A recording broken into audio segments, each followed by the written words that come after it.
Hey there, Spencer here. Did you like the ads? Hey, listen to me, I'm talking to you. Tell me what you thought of the ads. Okay. I just wanted to let you know that we talk about Severance at some point in this episode. There's some spoiler discussion, so that starts at about like 24 minutes in. And if you don't want to hear it, you can skip ahead to about 48 minutes in. So yeah, I will have another warning right before the Severance talk starts. So just be warned. Enjoy. Today on the show, we're diving deep into the memories of Fuyutsuki and Asuka, or Asuka, I guess. Man, those names are hard to pronounce. And then, what would make you strangle a child? And finally, we're diving into innies and outies and all abouties with Severance talk today on the show. Hit the theme. Hey, welcome back to Anime Binge Club, the only podcast that forces you to listen to me talk about anime, the only podcast that forces you to watch me singing anime, and the only podcast that forces you to listen to me watching me, singing me, watching anime me. I'm your host, Spencer motherfucking Crittenden, and as always, as sometimes, as isn't often the case, Kevin is gone. That's right. When the Kevin's away, the kids will play. The kid and play. When Kevin's away, it's kid and play. That's right. I'm Kid, and joined with me, joining me today is Play One and Play Two. That's right. The co-guests, the co-hosts with the co-mosts. We got Jeff and Ryan back in the building. What's up? How you doing? Thanks for having us. I'm good. I'll be playing the part of Play One. Oh, wow. I was thinking between the three of us being kids that it's really we're the third children, 1, 2, and 3. Mm-hmm. We really are the third children's. All three children's. All three children's. What a choice to call them children. It's a really weird one. I was wondering if they did it just so that if anyone accidentally saw it, they'd be really confused about what they were talking about. Mm-hmm. Maybe they it's did just that. like it just doesn't really make, it's like why do they call it that? I haven't even really thought about how weird it is in a while, which it reminds me of in FF7, they call like the soldiers soldier. Yeah. And it's Members really of weird at Soldier. first, but then I'm like, oh no, they're from Soldier? Like I don't even think twice about it anymore. Yeah. What do you think? Soldier is presumably an acronym. What do you think Soldier stands for? That's a good question. Let me see if I can look this up. I don't think we ever I considered never even that. considered it. I just thought it was like I mean, it's it just is been in a all fact caps. of the world for me for so long. Yeah. Dang, it's not. It doesn't seem to be an acronym per se. That would be a long acronym. Really Yeah. long. Like It could be Shinra, on duty, live, dedicated. infantry, enhanced Regiment. Regiment. Yeah, there we go. And that actually is what it stands for. And everybody knows this. Well, okay. I don't know. This podcast is also just about media. We like talking about stuff that we watched. I want to talk about Severance. I guess first, is there anything else you've been watching that you want to talk about before we talk about Severance? Not as badly as I want to talk about Severance, but I just want to say if you're not watching Common Side Effects, that's the show that I'm really enjoying a lot right now. Oh, yeah, that show's nuts. Mm-hmm. Common Side Effects is amazing. I would definitely recommend that. But I also got to talk about The Pit, which is on Max. And it basically is a spiritual successor to the show ER, which meant a lot to me. And it's the best medical drama I have seen in, since ER. It's like really, really fucking good. And it keeps getting better every episode. And Go ahead. now, its premise is that it takes place in real time. So season 1 is a 15-hour shift that the ER doctors are doing, and it takes place over the course of 15 hours. And the pit refers to Pittsburgh, I guess. It's just the location of the ER, Okay. Pittsburgh. Well, it's real time. That's an interesting angle, I suppose, huh?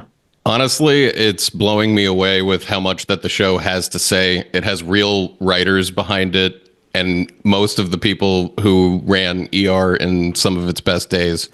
And the acting, except for 2 of the actors on the show, is like unfucking believable. But two of them, every time they're on screen, I'm like, get the fuck out of here. Just two unnamed just two nameless. It's like two of the on the staff. There's one who's like a second year resident and another one who's a med student. And the med student has like a mom who's works at the ER and she's like supposed to be super nervous. And literally like every time she's on screen, I'm like, why did they cast this lady? But the main guy on the show is Noah Wiley, who played Carter on the original ER show. I call it the original, even though it's not related to this. Goger. He's so fucking good at acting as an ER doctor. It's like he was born to do this. I can't. Maybe he is a say doctor. enough good things about. Well, he certainly studied it a lot, and he actually writes on the show too. He wrote 2 of the episodes. That's wild. Yeah, there was a prediction that I had early on in the show, and in this last episode, it really came to a head. And I'm like, oh my god, this is just really, really great television. It's talking about stuff that needs to be discussed in a really great way. Just really great drama. And there's also like a lot of the patients are actors that I haven't seen in, 15 years who were kind of like TV that guys of the 90s and early aughts where you'd be like, he was in an episode of that show I liked. And now they're back and doing stuff better than ever.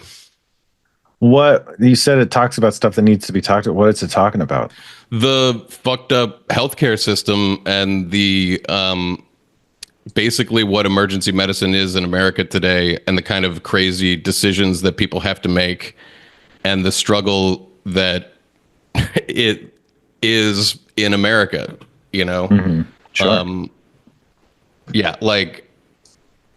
I don't want to spoil stuff as part of why I'm not getting into too many specifics, but it talks about everything from, end of care stuff to, major, like every storyline is talking about a different scenario that people find themselves in regularly today that I haven't seen portrayed before in medical dramas. And it has something poignant to say about those things. So. I gotcha. It's really good. That sounds good. I don't know. It sounds intense. Is it intense? It's extremely intense. It's definitely the kind of thing. It's like, if you don't like medical dramas because it's too difficult, this is a new level of realistic portrayal of emergency medicine, which like in the 90s, ER was that. There were a few shows that were really pushing the boundaries. And right, yeah. This is definitely like, if not only because it's a bingeable format of the real-time concept, but it definitely has all of that. Yeah. It's very intense. I gotcha. Well, that's cool. But yeah, common side effects. I was watching that at your house. It's about a guy who finds a mushroom that can cure a broken neck and anything else, basically. And what a crazy thing. It's about like the power play over like the ultimate medicine and all of the philosophical questions that entails, with a ton of just like, it's another show sort of our times, but it's also, I feel like, just a great jump forward for American animation, because it's like, it looks funny, gorgeous. but it's not a sitcom. Also, it's like a serialized graphic novel style plot. Yeah, it takes its plot seriously. It takes its world seriously. And again, that show also in a very different way has a ton to say about the nature of being alive, the nature of a society, and the pharmaceutical industry in particular. You guys are a lot farther than me, but like when I'm watching the show, I was like, and it wasn't right away, but like I was kind of more, because the idea is like this is a cure-all, and like powerful people are like, oh, this is too dangerous to exist or whatever. We can't let people have this. But I'm kind of like, I don't think we should. Because like imagine, and I don't know if it gets to this point, but imagine like a guy is robbing a bank or something, or like committing terrorism, and he's just chomping down mushrooms every time he takes a bullet or whatever. It goes there. It goes there. It goes it's there. like, yeah, And this it doesn't totally seem goes there. good to have like in the world. Man, I absolutely love it. And one of the things I love about it is I've been waiting to see this in a TV show, but it villainizes what I consider like the average sort of American corporate mindset of somebody who just like works for a big company. Right. And actually lays into like how just morally fucked you are when you're like in this position. It's really great.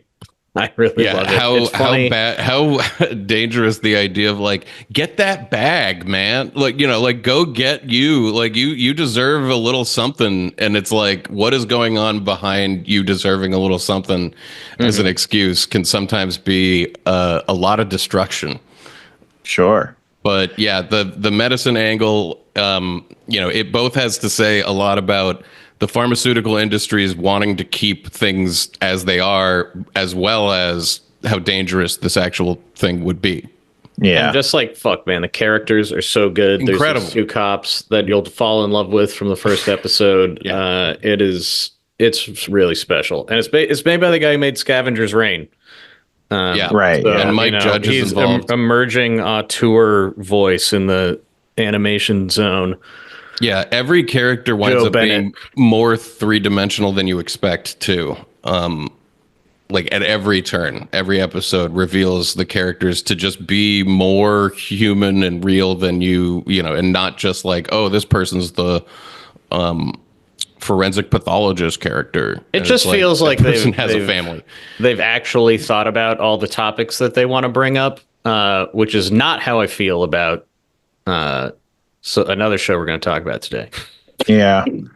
Well, yeah. I guess we really quickly. I guess Arrested Development. I've been watching it. Nice. I never watched it before. I think the first season mostly is bad.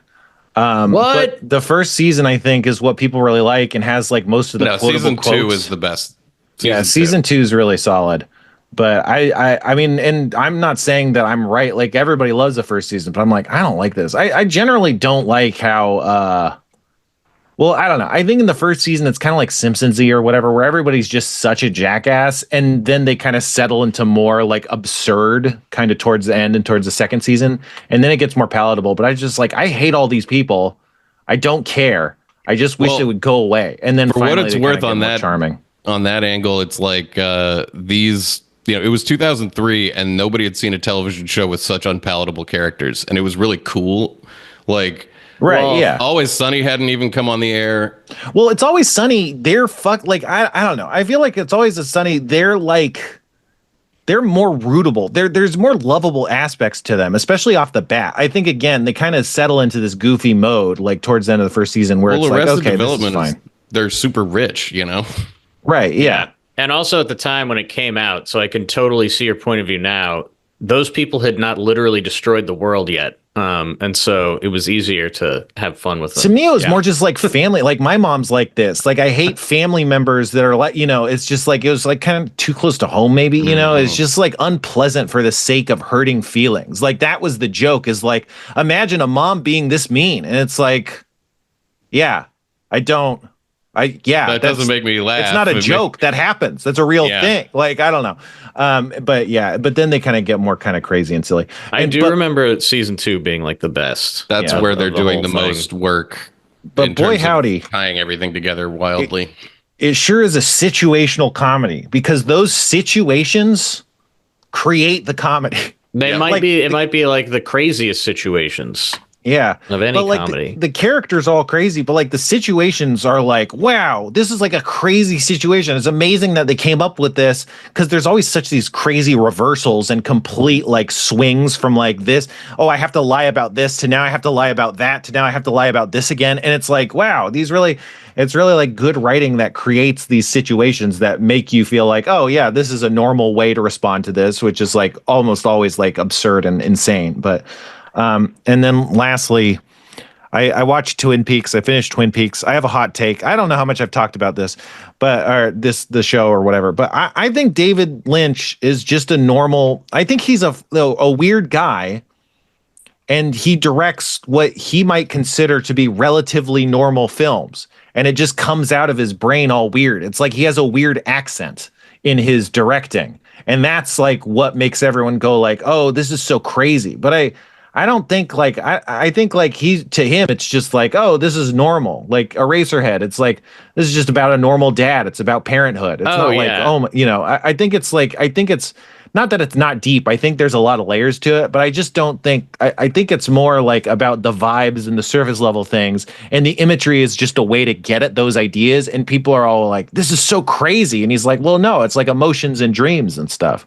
I don't know. Well, I think it's just like he's such a unique director. He gets his unique point of view across so like clearly, and you know, you can point to other directors that you go like they make really weird movies, but most of them never like won Oscars or like gained such a big following. And I mean, I think it's like I don't think he's trying to like have a put on. Like I think he's like a genuine person. Right, I agree. And it's not like a persona he's invented. And I do think that that's just the way he sees it. And I think there's like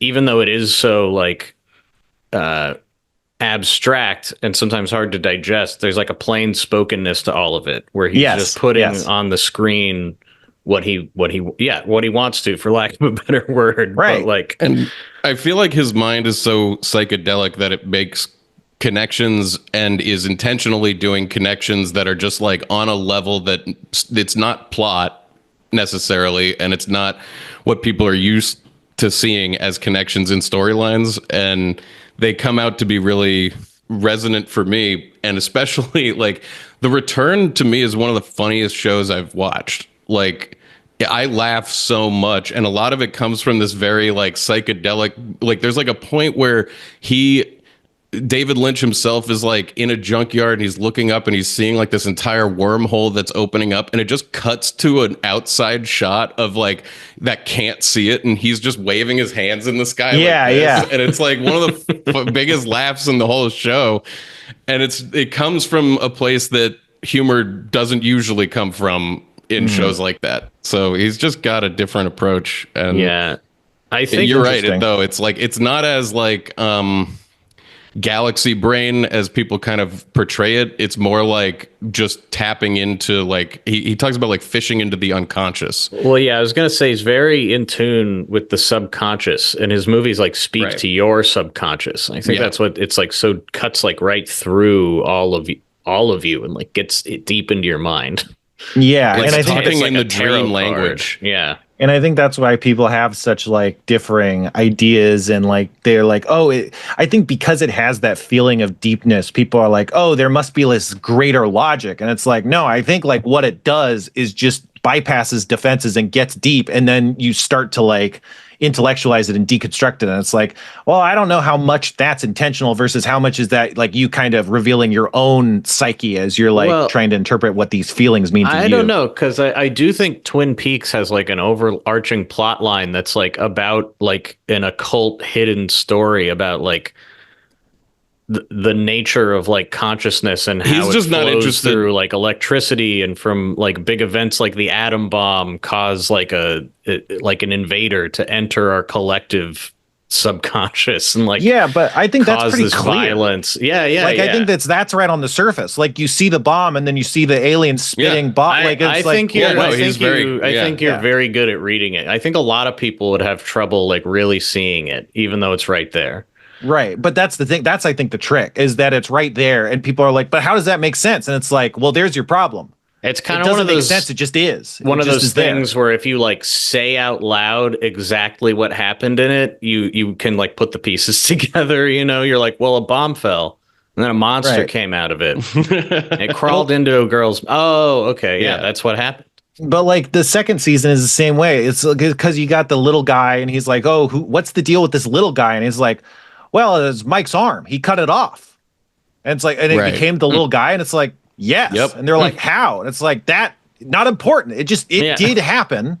And that's what happened. Yep. Well, that's the thing. He's not interested in making sure that you understood this or having a character be like, but this means that that character was actually being possessed. And that means that like the metaphor of this is this thing. And just like letting you get it or not. Yeah. Real quick, I just want to ask you, did you love the way one of the things I love the most about The Return is the random insertion of the plot line with this guy who's got like a magic rubber glove on his hand that can punch through anything. Yeah. And I love that guy. Yeah, and it like comes in at the very end to just like solve the problem. It's it's really funny. Yeah. I mean, I think it's I don't know. I do think there's like a level of the season being about like what do you do with Twin Peaks the show, and then there's like a level where the fire giant or the fireman is kind of like, well, I'm the guy who came up with this, so like I have to figure out how it all fits together, and so my idea was Laura Palmer, but now there's this other stuff, so now I have to get this guy and give him a magic glove and he has to punch Bob to death. Like, I do think there's like a level where like they're likening like the spirits and how they're going about it is like, it's like we had to make the third season now. And what does that even mean? Well, the second season fucked everything up. Like, I don't know. There's this great clip of David Lynch like working on some movie. He's like sitting in the director's chair and he's in a terrible mood and he's like complaining that they have to shoot later that day and he doesn't know what the fuck he's gonna do. Like he doesn't know what he doesn't have any idea for what it should be. Right. I'm like, yeah, and I think he just often can like sort of like make it happen. Right. I think he just I think he just kind of does what comes to him. And then people are like, well, I have to make sense of this. And he's not like that. He doesn't even talk about it. He's like, well, I made it. Isn't that enough? The work itself does put you into that state of like you start reading into it, which is exactly what I think he wants you to do as somebody who's experiencing art. And that like when you go to an art museum, like you don't go like, well, what did he mean? Like what does this like what is the smile on the Mona Lisa like signifying? And it's like, or whatever the hell the example would be. And it's like, no, just take it in and think about like, what does this make you think about and how does it touch your subconscious? And his work puts people into that mindset, whether they realize it or not. I don't know. Yeah, well, that's the thing is I think he's first and foremost a visual artist, a painter. And I think you just kind of paint the things. It kind of creates itself. You're like, oh, it seems like there should be a bit more red here. And then you put the red. And it's not like, oh, logically, the red part is because it's like, no, it just felt like there should be red, Yeah. His albums really kick a lot of ass. I got to listen to those. Yeah, I recommend it. All right. Well, I'll put that on the list of media to crunch through. There was a point where before I wanted to settle entirely on anime, I had the thought that it could just be a more general media show where it's just talking about stuff and shows and movies and everything. And my pitch for that was I could call it The Watchmen. Because they're like men who watch. But Severance. We're talking about Severance now. Okay, the Severance talk is starting now. Skip ahead until about, 47, 48 minutes? Maybe start at 48 minutes and click backwards with the 30 seconds or something like that. I don't know. Figure it out. Or don't. Just listen to the spoilers. I don't know. I don't even know what we talk about, so it might be fine. I'm sure it's not fine. Skip ahead. Or have fun.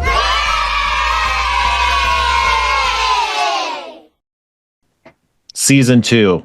So I have a hot take, which is I get it, but I think it should have just been one season. I think as a one season endeavor, it makes perfect sense. You're like, oh, and then I guess they'll figure it out eventually. And I think that's a perfectly fine note to leave on.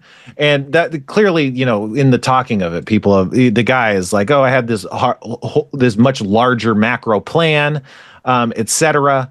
But I just like the first season. I think it's very well done. It feels very self-contained. And now they're like opening it up and it's like, oh, what about this and what about that? And I'm like, I don't know that I care.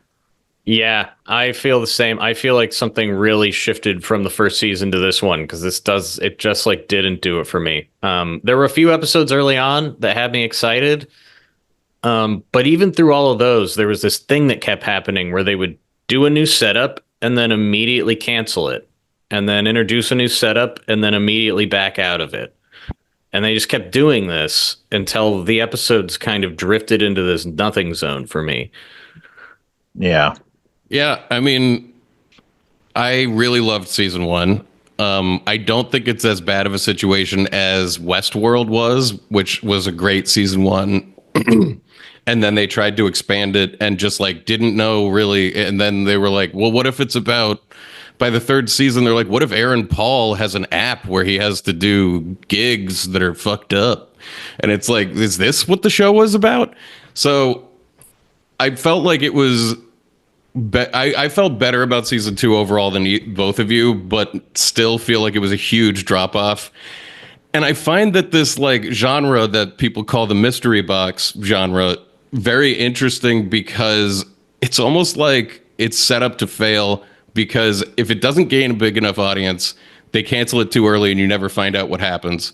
And if it gains too big of an audience, then it's like, we want this to go for a while. Right, exactly. So let's stretch this out. So like, yeah, at the end of season 1, Mark says like she's alive about Gemma, but like we got to like build up to getting her out. That like, whereas it's like, that could have been the beginning. That could have been the first couple episodes of season 2. Well, and they could have actually built up to getting her out. Or like, that. most of the episodes weren't even about that at all. They were just like, digging into backstories and shit. It kind of was. But then, like, the last one I liked was the one where they were out in the woods. Because that's just like a great concept for an episode with this, a show with this premise or whatever. Yeah. But then at that point, after that, it was like, any plans they had been setting up that it seemed like the characters were working on just kind of like fell by the wayside. And you got into these like flashback episodes, and ones where Miss Cobell is going to explore some past that I honestly don't care about. If it had been like an 8-episode season and all that stuff was just condensed, and some of the cliffhangers moved around, I think we would feel a bit better about it, because yeah, through that Ortbo outdoor thing, it was pretty working. But like, what the fuck? Yeah, like they brought in that new team of people and then fired them in the first episode, and I really thought that those characters would come back on some level, and maybe they will. But yeah, they could come back, I guess. But I think that's like a metaphor for the whole season, and I think I like it maybe more than I'm letting on. It's just the problems were so frustrating. But like, I think like that's like iconic of what happened all this season. They're like, what about this? And it's like, well, that is interesting. Where are you going to go with this? And they're like, oh, nowhere. We're going to dump it in the trash. You know, and like, I think the most frustrating thing to me was Irving's part. Oh, we should have probably talked about, we haven't gone too spoilery, I guess, but yeah, definitely spoilers. Maybe I could maybe I'll tell Kevin to try and cut a spoiler thing into before we start getting to Severance. But Irving's plotline, I think, is like, he's clearly someone who has like a mission to like investigate what's going on or something, or at least was at some point. He has research. He's maybe affiliated with the military or the Navy or something. Unclear if that's related to his research or investigation, or if that's just incidental, proving that he's like, oh, I'm like a professional kind of person. I can handle a mission sort of thing. And, you know, he gets waylaid by the love story, which is interesting. But then that just completely drops any of his investigatory threads. You have Drummond, who comes in, breaks into his house, opens up his research, and is like, this guy's a problem. And then Bert shows up in his house looking through his research, and he's like, oh, I'm so sorry. I'm sorry I suspected you of being a goon, of being the kind of person who would break into my house on behalf of your company and look at the research that I've been compiling as a mole, you know, like, but I don't think that anymore. Now that you've shown me concrete evidence that that's what you're doing, now I trust you fully. And like, it's like, okay, I get if it's love conquers all or whatever, but at least like have the discussion like, well, this is crazy. Why are you in the house? And he's like, because I need to get you out of here. You need to get me out of here. Yeah, they're coming after you or something. Like, at least like say like, oh no, we're in crazy circumstances. It wasn't just like, I'm so sorry, you got to get out of here. But I'm so sorry, can't we be in love? No, you got to leave. And it's like, well, what? I don't know. Ryan, you said that John Turturro didn't like working on the lights. I saw something that apparently he doesn't like being in the lights in the severed offices. I mean, I don't know if that's true or not. I saw that on the internet. It could explain why most of the scenes aren't there. A lot of that. But I also felt similarly to you, where early on I was like way into Irv's character. I was like, this season's going to be about him. He seems so important. They've been holding all their cards about who he is and what he's doing, but we know he's up to something. And then there was the episode where he chooses to die to expose Helly being Helena or whatever. Mm-hmm. And I was like, next episode, we're going to learn what he was doing. And there's going to begin to be like a plot where he's trying to get the Audis to do, where the Audis get together to contact the innies or something like that. Mm-hmm. And they begin building towards a finale where, they're breaking Gemma out. And instead they didn't tell you anything about who he was and leaned into this like weird, nothing was ever clear this season. And they had this big thing with like, so he doesn't remember his relationship with Bert, but yet there seems to be some residual, like they care for each other, but it was never clear, like why or what, or does that make sense? I think it's fine to leave that unclear, but yeah. I guess, but I don't know, because it makes their motivations in every scene just completely indiscernible. Like you can never tell what either of them actually is doing or wants, right. And that just started to drive me completely insane. And I think they were building towards the idea that Bert is like an inside job or something, because like they're like, oh, we joined this because we wanted to go to heaven and we're going to go to hell. And then like at the end of that dinner conversation, you get the sense that was like a lie they were telling to cover some ulterior motives or something. But I couldn't tell. That's the thing. Even by the end, I'm not sure if it was or not. Like it doesn't make total sense to me. Right. Which maybe it'll come back, but it feels like it won't come back. Something that the season did a lot that I felt like season 1 managed to not do, that is just like a pitfall that shows like this often do, is not have characters ask the question that anybody in that situation would ask. Yeah. It's really frustrating when that happens, because you then have characters that you feel are not truly intelligent, or they are not like real, because anybody would say like it's like, oh, explain this to me, and it's like, I can't. And it's like, well, try. Yeah. In the finale, there was like a touch of that in a couple of moments where it was like, yeah, finally somebody's saying the thing that you would think somebody would say in that circumstance. But just that was, I think, a big failure in season 2. Yeah, I really think it was especially egregious with Ragabi. It made absolutely no sense at all why Mark would agree to. It's like she tells him your wife is actually alive, and his next question is isn't like what's happening. Tell me fucking everything right now. He doesn't demand any answers, and I didn't believe it at all. And it became even less believable when like Devin showed up, and her first instinct was to call someone they've decided they don't trust at all. Exactly.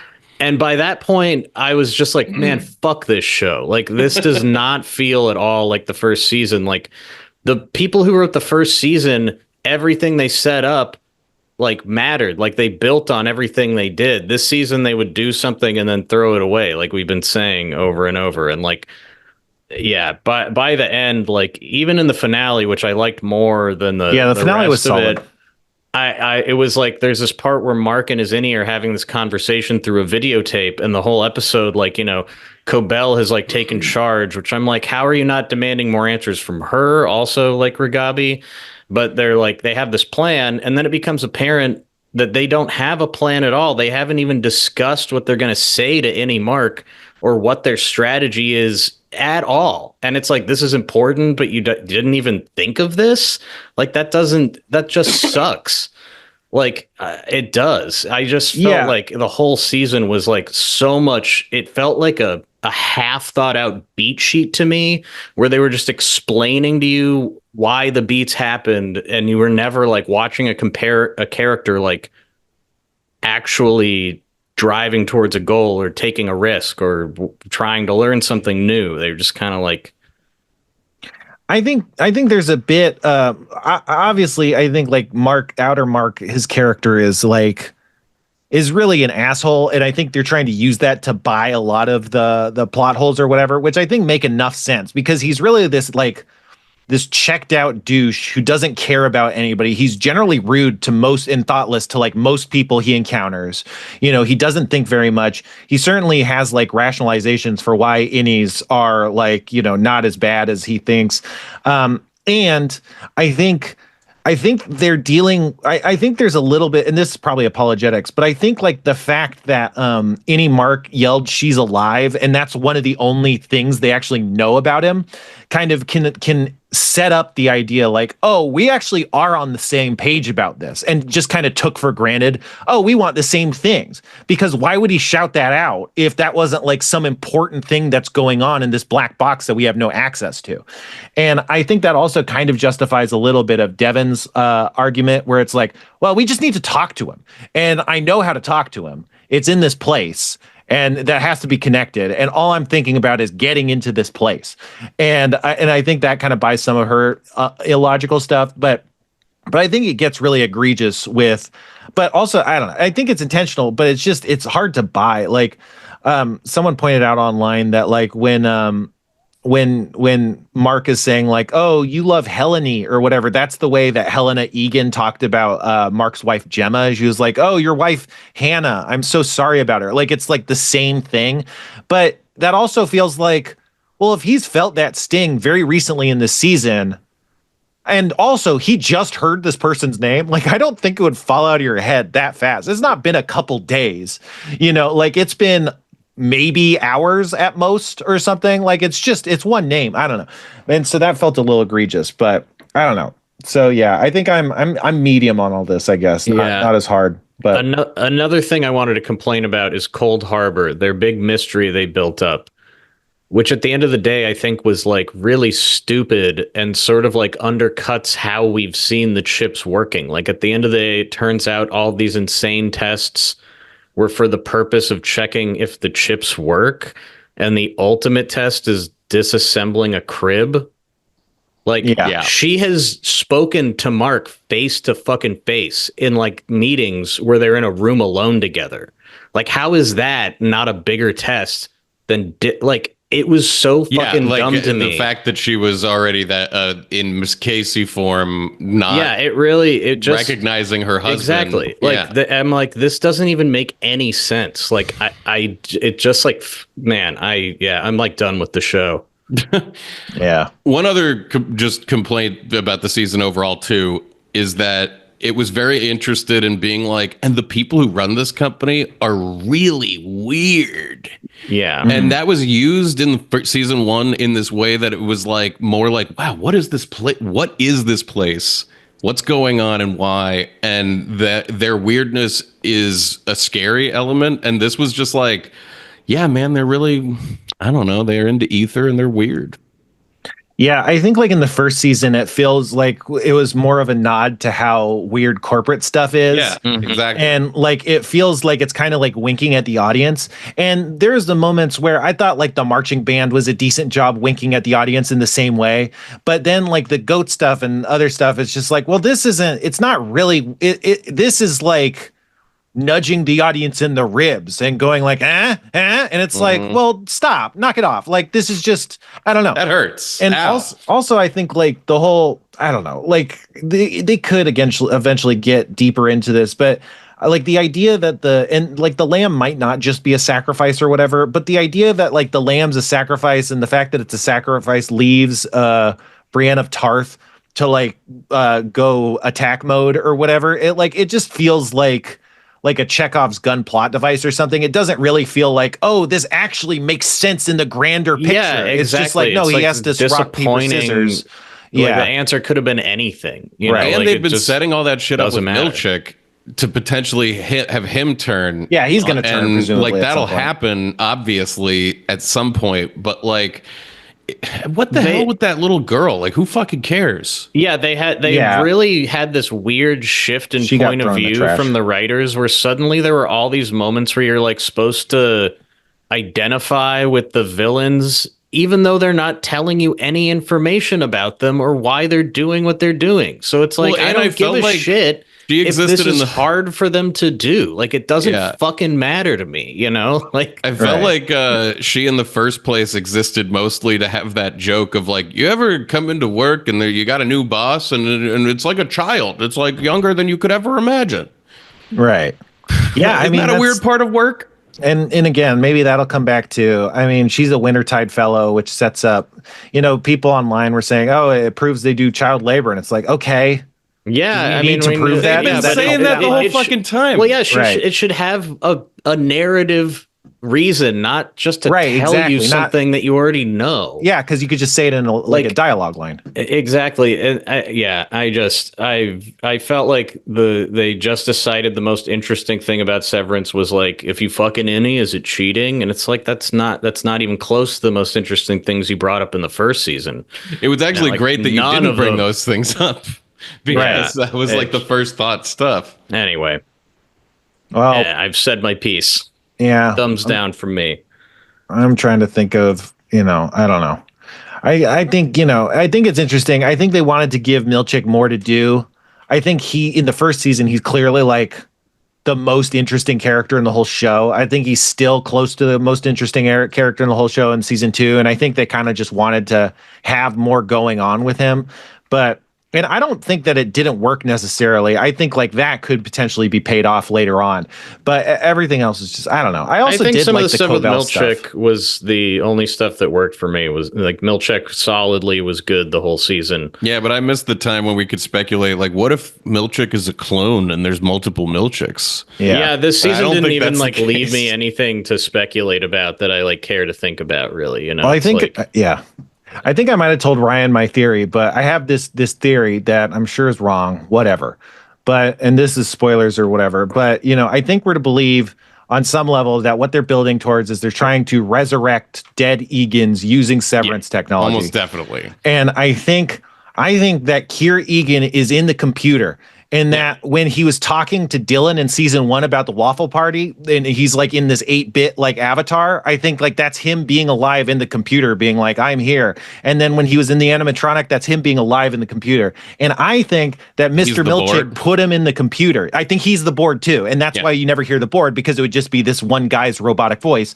And I think Mr. Milchick, this is the most tenuous part, but I think he put him in the computer. I think he's the computer genius that figured it out, like Cobell is the genius that created the implant. And I think that's why both of them have such this strong investment to stay with this company that by all means sucks shit, especially they're worse to Milchick than they are to Cobell. Like Cobell has arguably had her IP stolen, but Milchick has just treated like just I mean, obviously it's about racism in the workplace, but in a place like that, why would anyone, stick around? And that's what they're trying to build the case for, is like, oh man, he is feeling bad about the way he's been treating. And then after all the work he's put in, and it's like, well, he could get a job anywhere. He works at a very prestigious tech company, so like, why would he be invested the way Cobell's invested? And I think it's because he put Kier in the computer somehow. I like that theory. If both of them, though, are really tech geniuses, I'm like, they really come off as characters like managerial positions and like people who are administrators, which is very different personality types than like the kind of creative. And it's like, it doesn't seem like they're interested, but maybe, Cobell wanted to run the program. And so now she's managed. And she was also in season 1, she was doing weird experiments with Mark and Gemma too. Like she was clearly like interested in and then she was also interested in Petey's chip. So she at least shows some interest in like the process itself and is like kind of poking around. Milchick doesn't really have anything. But yeah. Anyway. When does he have the time to practice all these dances? Yeah. Well, I mean, I think he works late hours. He was probably like trained brutally as a child, Yeah, he might be a Wintertide fellow too. I think he definitely is. Yeah. Well, there you go. Severance. Severed from Ryan's life. Wow. I think so. I was definitely bummed out by the end of the season, although I do think the finale was better than most of the season. It was clearly like that was more outline than the rest of the season, and they put it in a lot of like quote unquote filler, like to try and fill it out. Because I think you said 8 episodes. I think it probably could, like if this was like a 6-episode season, I think it would have felt pretty good. Yeah, I think maybe that would have been a better finished it number. and I was like, they could have done this in 4. This is like, and there was such a clear thing they had laid out that got me excited, which was Devin and Mark gonna contact Izini. That's a really great plot device that then would have repercussions in the next episode when Izini realizes he's been contacted. And anyway, it was all there, and then they just didn't so much do cool shit anything that interesting in it. Anyway, by the end, I was having a hard time watching it. Yeah. I just kept hoping it would be better, and then the finale was pretty good. But up till that point, I was like, "But what did we learn this episode?" Dude, and it's like maybe one thing. It was a deception all the time. Every episode was like, "Oh, so much was revealed," and then you would kind of go over it and you'd be like, "They confirmed a thing or two." Well, and and the big reveals like don't change anything. Like, oh, Cobell invented the chip. That doesn't matter. Like Gemma is in Cold Harbor. What are we doing about that?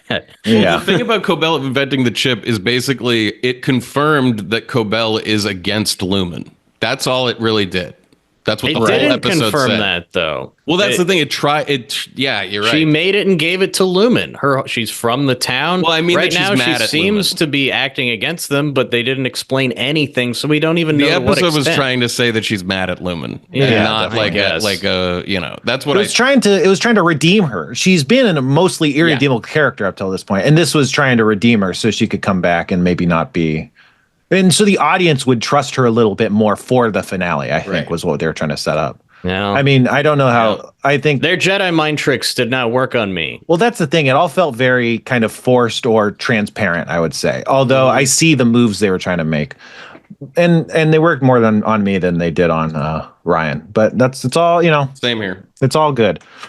It's all good. It's the best show on town. It's all good. The whole season. Next Ted Lasso. Okay. Evangelion. Do you guys even remember the episode at this point, or have we talked about it? Yeah, I just watched them. Okay. I mean, I watched them twice. There's a lot in both of them. A lot going on. So let's start with episode 21. Just the big overview, and then we can talk like larger takes, I guess. Is Fuyutsuki gets kidnapped. He basically relives a lot of his past. I guess we're to believe that he's explaining a lot of this to Seele, but I'm not sure if he is or not, or if he's just having internal revelations. The thing is, at the end, Kaji shows up and he's like, I think I've got what I came here for, and busts Fuyutsuki out. And so that's like, was he like waiting for Fuyutsuki to say something specifically that gave him information he needed to know, and he heard that because he was telling them and he was listening? Or again, was Fuyutsuki just like remembering because he was being abducted? But, basically we learn about his past with Gendo, how everybody comes together after how the second impact happens, and how everything comes together after the second impact to form Nerve and the Human Instrumentality Project, which we Did get we some actually clarity learn on. how the second impact happened? No, not specifically. But a little we learned bit. how it did not happen. Right. Well, it did happen. It just wasn't a comet. It was something else. We saw like a little bit. It was very okay. I just wanted to make sure that it wasn't I'll like get I into missed the actual explanation of like what it was. I think it does say. I think like it's only little lines of dialogue. But and the other thing is we've been going through this so slow. If we like marathoned it, I think it would fit together better. But obviously, we saw in like maybe episode 16 or something when the thing happened, where there is this giant bright light. There's the giant of light. The wings came out of the North Pole or whatever. I guess it's the South Pole. And then that was the second impact, and Misato just barely survived because their dad put her in the capsule. You remember that, right? Yeah. So just, I guess like what I gathered is that they found some kind of alien atom thing under the ground, and it basically exploded unintentionally, and caused a massive change in the climate worldwide. I thought that was a great detail.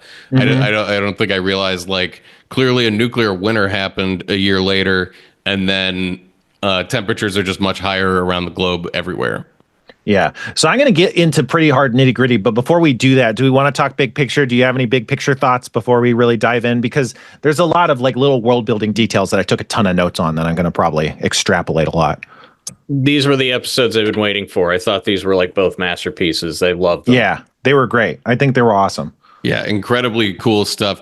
I think I was pretty tired when I watched them at first, and so like the first one I was like kept rewinding every 30 seconds to be like, wait, and then because I think it also jumps around a little bit in it years, jumps around a lot, where it's like in 2015 for like 1 second, and then it's like back in 2005, and I think like watching it a second time was very helpful for me.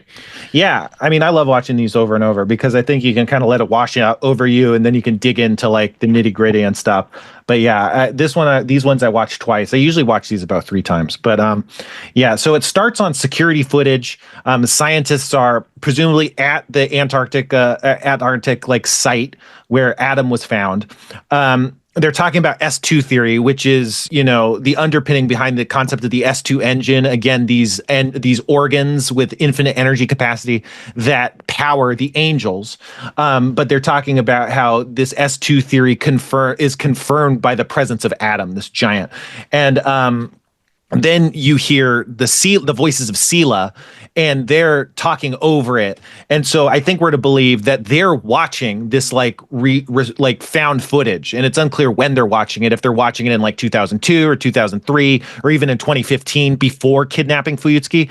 But they're being like, look at these scientists. They just reject what they see. All they do is, you know, it's what are they only further their own understanding to get a sense of dominance over the world or whatever. They're like, the endeavor of science is like masturbatory is kind of what they're saying, which is like that's some Sephiroth shit for sure. I just loved, he has some line where he's like, these scientists are so dogmatic, like they can't even see what's right in front of them. Right. And I just thought that was the show's so ahead of its time. That's like a conversation that's like dominating culture right now, for better or worse. Yeah.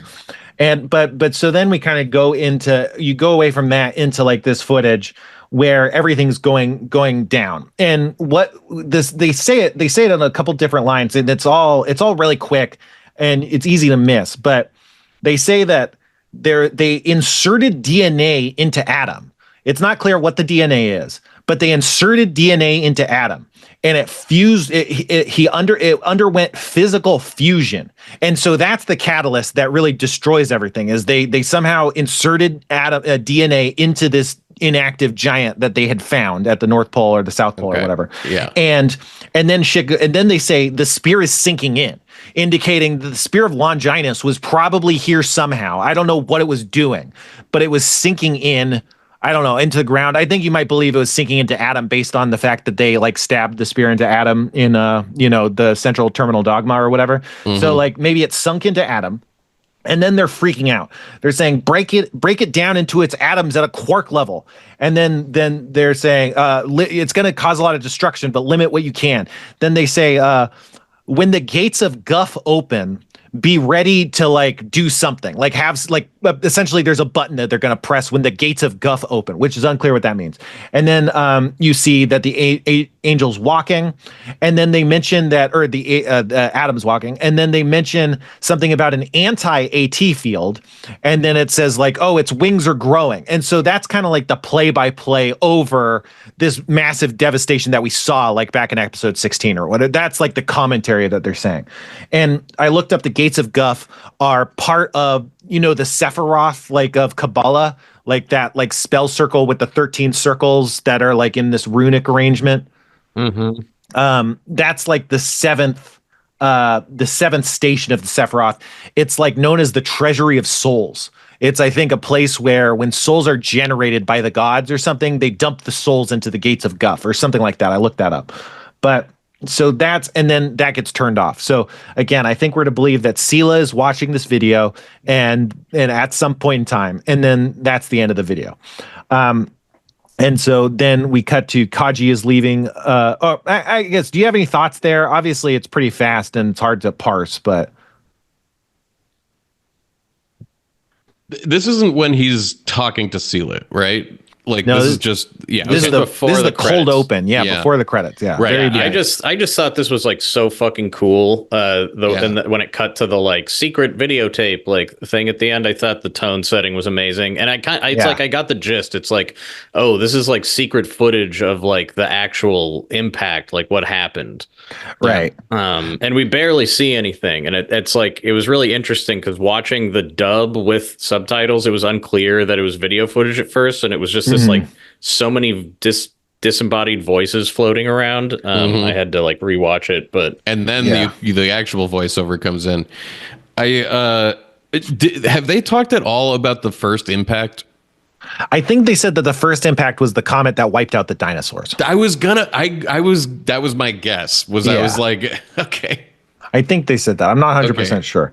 Yeah. But wow. Yeah, I listened to the sub or watched the sub. And so when there's all these people talking over, you're just getting the subtitles. And with the subtitles, it was really unclear if the scientists were talking, because then they start talking shit about scientists. And it's like, well, who's talking? They're saying like, I think it's that. And also scientists are stupid. I'm a scientist and this sucks and we suck. Like, and then listening to it in the dub, you get this, the voice acting is like, the guy with the visor, like the Cyclops visor, he's voiced by the same guy that voices a lot of anime. He voices Bato in Ghost in the Shell standalone. I recognize that voice. Yeah, I was like, I know that actor. Bato is the one I associate him with the strongest, but he's done a ton of voices. But I was like, oh, that's a Seele guy. Okay, so Seele is watching this video, and that's how I put that together. Because with the sub, I really couldn't tell. I had to watch the dub for that part.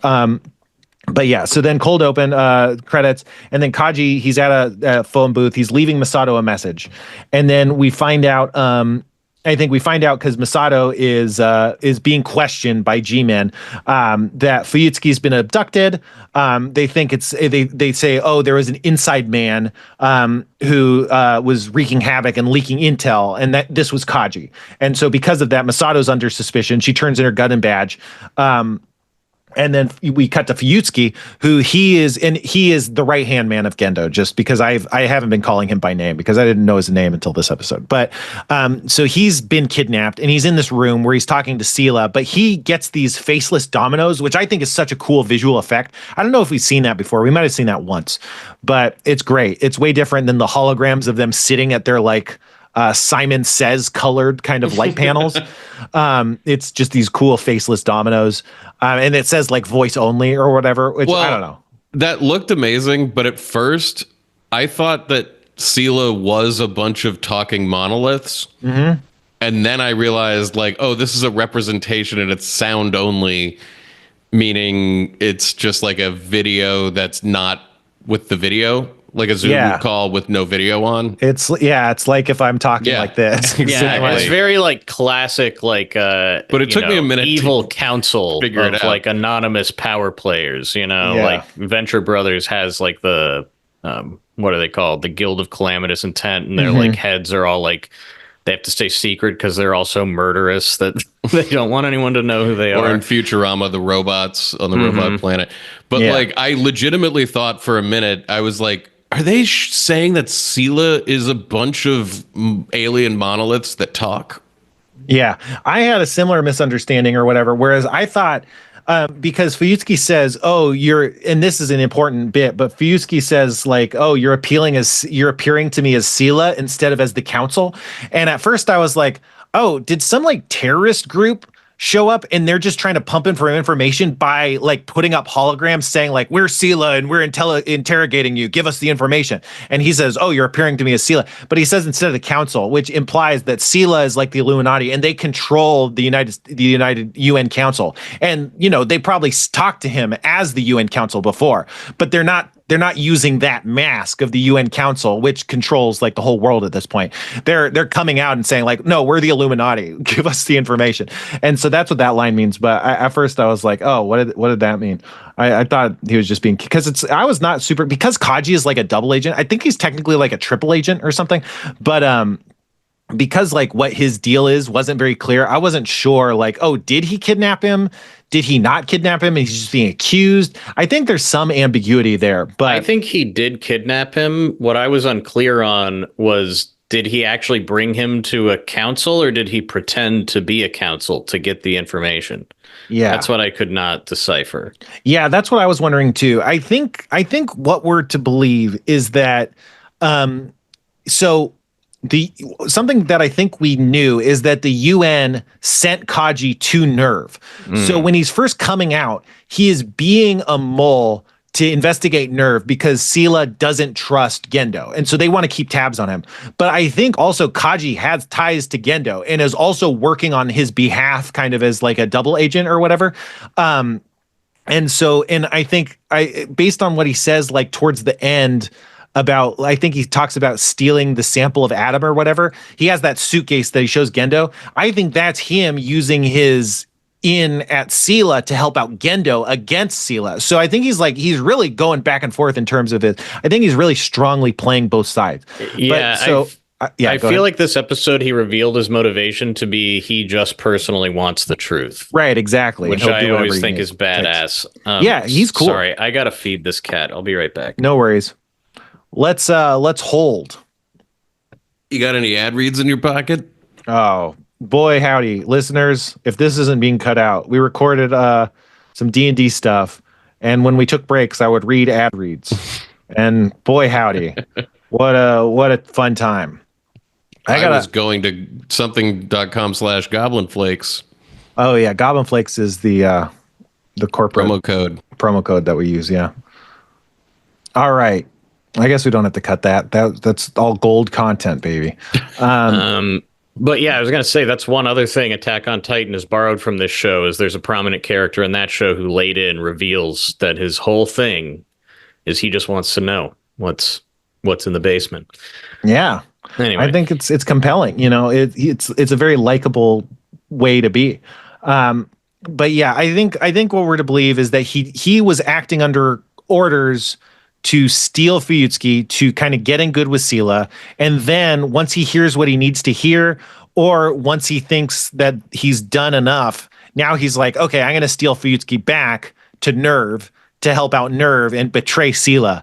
What it leaves is at the end, he gets presumably shot by someone, and it's unclear if he's getting shot by agents of Nerve for kidnapping Fuyutsuki, or if he's getting shot by agents of Seele for betraying them, you know, and taking Fuyutsuki back. So that's unclear, but that's more towards the end.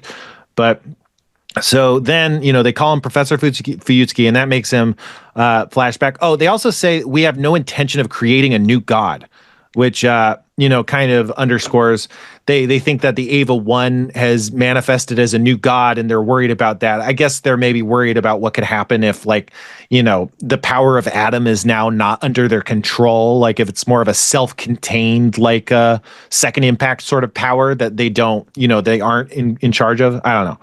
But yeah. Let's see. So yeah, Fuyutsuki's a college professor. He's not very social. He meets Yui, who's Shinji's mom. And man, Yui looks so cute. She like looks a lot like Shinji, obviously. She like, you almost could like redraw her hair and it's like Shinji's face. But I think she just like looks really like innocent and like young and youthful and stuff. She looks way different than almost like any other character design in that she's just very kind of like archetypal almost, you know?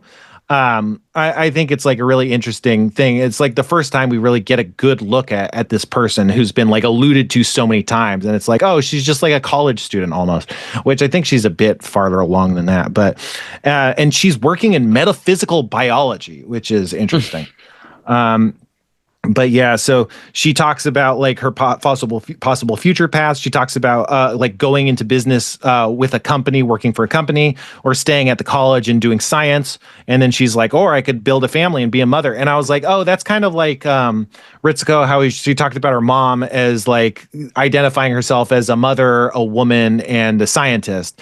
And it's like, oh, I wonder if that's an intentional connection.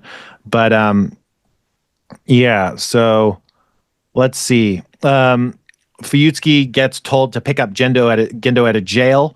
And man, we get a first look at like younger Gendo, and his eyes are big, and I feel like he just looks insane. I don't know. Like, I don't know what you guys thought of his character design, but I just think like he looks like an unstable, crazy person to me. Yeah, he definitely has. He has like what I call the like all of the like weird occultists. If you look at their about the author section, they're like staring into the camera. This, yeah. Like, knowing like I know all the secrets, like kind of insanity. He looks like a dark, troubled, a lot of lines on his face. Like his eyes get smaller, which is in anime, usually the older you get, like the smaller your features get in proportion to your face. And I'm not clear on how old he's supposed to be in that then, maybe like 20. But it's like, I think it's supposed to be like, oh, he was younger then. But it's like, no, he was like an insane caveman looking ass. And now he just looks like an old kind of like dad figure, you know. But I don't know. I just thought he looked so upsetting kind of. I also feel like there's like hints of Shinji's face in it. Yeah, for sure. Yeah, I think like his look kind of it kind of looks like troubled, like the troubledness of his look, the darkness in his eyes. I think Shinji has a lot more of that downcast air than you ever see in Yui in this episode. He really looks like a guy that you would believe the professor would not trust. Right. When you met him. That's the thing. We learned that right off. He doesn't like him. He doesn't trust him. There's rumors. And so we find out that Gendo's dating Yui, and Fuyutsuki has heard rumors that he's only dating Yui to gain access to Seele, which at this point seems to just be like this shadowy organization. It's unclear what they do or what they are. I don't think we're to believe they're necessarily like this Illuminati kind of body yet, but they are a cult. Like they're a cult presumably, and they're interested in metaphysical biology. That's how they're tied to Yui, because that's what she works. That's like her field apparently. Yeah, the sense I was getting, and I want to see if you guys felt the same, because it's not like explicitly drawn, is that Gendo was a part of some shady occult organization that has like all what we saw is that he like has managed to infiltrate these bigger organizations throughout his life.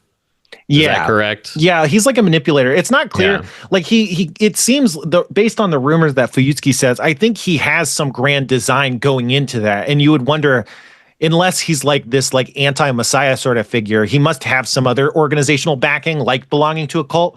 But the only organization we really learn about is Seele. And what Fuyutsuki tells us is that he's dating Yui specifically to gain entrance to that. So either he's like a true believer who wants to get into the inner circle, or he's from some other organization that has the plan to infiltrate this inner circle, you know.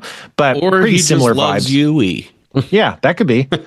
I mean, I think that is a part of it, but I don't know. It does seem like that's the whole, there's a theme in this episode where Fuyutsuki asks Gendo a question like, "Are you planning to like kill everybody?" And he doesn't like answer. And I think like every time that happens, like Fuyutsuki's right. Like the thing he's asking is what's true in the moment, and it's interesting because like he accuses him a lot. I don't think I tagged everything he accused him, but after this, we cut to it's after the second impact. It's like you were saying, it's post this nuclear winter. They talk about how it always feels like summer now for like a whole year. We're seeing like the whole city's flooded. There's like destroyed buildings, and there's this giant like oil tanker style ship, and then there's a bunch of smaller wooden boats that are just tied up to it, and that's like where everyone's living. And people are growing tomatoes on the boat is like a really cool image. And Fuyutsuki's working as a doctor in this kind of area, and they're like, "Oh, why don't you move up into the giant ship?" And he's like, "It smells like oil." And he also says, "The giant ship, you mean the town?" Whereas like in this world, like a giant ship is a town. It's like Fallout or something, you know. I thought that was really cool world building. And so they want him to investigate Antarctica after the second impact. They and then he does, I guess. They find out that Gendo was at the second impact, but he left early. He left a day before shit went down. Before there was the second impact, and he married Yui. And in this moment, Fuyutsuki says he doesn't like how Seele strong arms the UN Council, which it implies that, Gendo is working with Seele. He's kind of in deep now. So if he was trying to gain access to Seele, now he's like in it, like he's part of it. And he's involved with them strong arming the UN, which is now the world government. Any thoughts on any of this stuff? I thought what was like so powerful about this whole sequence is that like they basically tell you that this professor like suspects and has good reason to believe that Gendo is like completely evil, and yet he keeps agreeing to work with him because they don't tell you like why. So it like implies that there's this plan that must be very compelling that like gets everybody on board whenever they hear it, like, yeah. I like Right. that Gendo took Yui's last name, which it seems like is not common, but I wasn't sure exactly how to read that. I was wondering about that, I wasn't sure either. It seems like there might be some reason that will come up later, but I couldn't figure out what it was. My He reading kind of on it, indicated when he gave that card something about it of significance. my reading was like, if there's any intention to it, it's that he, like, maybe he wanted to not be known. Like the most innocent version is, I have a criminal record. Remember, I got arrested for fighting. Like, if I'm a different name, then my criminal record isn't in play. Like, they don't know what it is. Or if I grew up in a cult or something and I have like this dark past that could be tied back to me, now that's getting, harder to trace. Further away. Yeah, that makes sense. To me, it's like, I want to erase my identity by taking on this new name. That's kind of how I read it. That makes sense to me, yeah. Have we also passed the part where it puts up like an FBI warning, like a top secret warning? That was in the cold open when they I watched loved the video. that screen just because whatever the translation was, it just said at the top secret, eyes only. Yeah. And I was like, well, I'll make eyes sure to only. only read it. Eyes only is a classification where it means you can't duplicate it. You're not allowed to digitize it and reproduce it. I think. Okay. Yeah, It means I think like you can't have a pen with you. I assumed that it was like okay. Also, I liked how it was in English. Makes more sense. Like, there's stuff that's in English, and it feels like, I wonder if this is the translation. But I like that stuff. It's like, it makes sense if like the UN, the world government, they operate in English, so they're classifying this with English language. I don't know. It feels very cool to me, and obviously it evokes kind of the FBI do not duplicate warning at the beginning of a VHS tape. Yeah. I just thought that it meant like that it was only for top secret eyes. Like only people with the top secret clearance have the eyes that can. It is not for top secret VCRs. Yeah, I'm looking this up.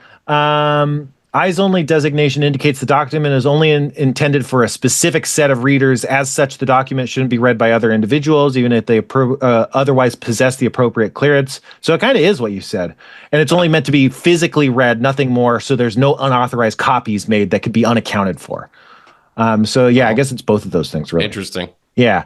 I remember, I don't know why I know that, but I remember reading that somewhere. I mean, I know a lot of spurious knowledge. Whatever.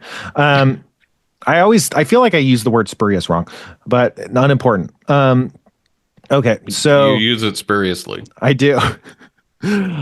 So they're investigating Antarctica. We see Masato, who is catatonic, like she's kind of in shock after the second impact. It's been 2 years since the second impact, and she still seems like she's just like she's nonverbal.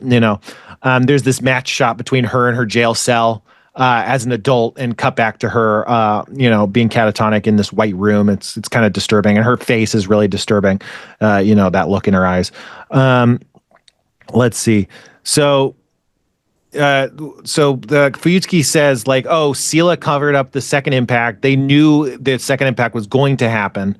And this is a bit earlier, I think, but he also says, the only reason you brought people like me along is because if Seele investigated the Antarctic Circle area all by themselves without outside parties, it would be too suspicious. People are like, what the fuck are you doing? So like people like him were brought on as a cover for what they were actually doing down there, which isn't clear what they're doing, but they're investigating the aftermath of, second impact for some reason. And so Fuyutsuki kind of is up. He's decided, he's resolved to like find the truth. He sees Yui, and Yui is like, oh, hey. And he just walks past her kind of coldly.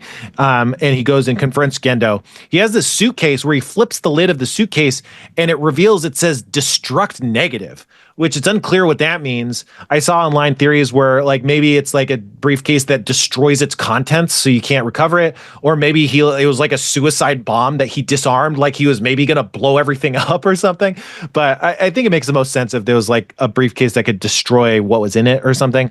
But he pulls out all this research that pins Gendo to Seele and to the second impact and information on what happened in the second impact. And Gendo's like, I thought this all got destroyed. And he's like, and also you're being backed by some organization. You have a lot of money. Like, there's no way you should have this much money. How do you have this much money? And Gendo like doesn't answer any of these questions, you know. And yeah, and they talk about the Dead Sea Scrolls. And then Gendo decides, he's like, let me show you something. And they go down and they see the geofront. And they also covered that there was a geofront in Antarctica too, like this big underground bubble.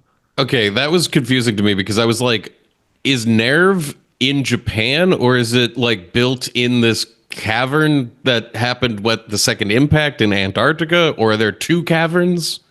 Yeah, so Nerve is in the cavern and in Japan. I think they're based out of Japan, and their main operation HQ is in the geofront. But I think they're an organization that goes a bit farther than Japan, because they're the organization tasked, because Nerve also is operating in Japan and in Nevada. Like, so they're not just there, but I think their main operating base is in the geofront.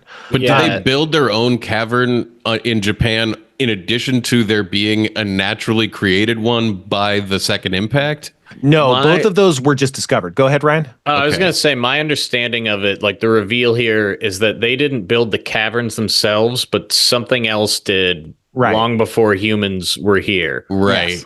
And they're using the caverns. And there are more than one cavern. It's not like it was created by the second impact. There are just multiple caverns that have been discovered. Yeah, I guess we don't know the provenance. Okay. We don't know when this Japan geofront was discovered or when it was seemed to be created. But I think we're to believe that once they were discovered, they're like, oh, this was just here. So like, where I'm at and what is that, like the cavern they found in the Antarctic or whatever contains something that caused the second impact. Right. We don't know what. They're calling it Adam.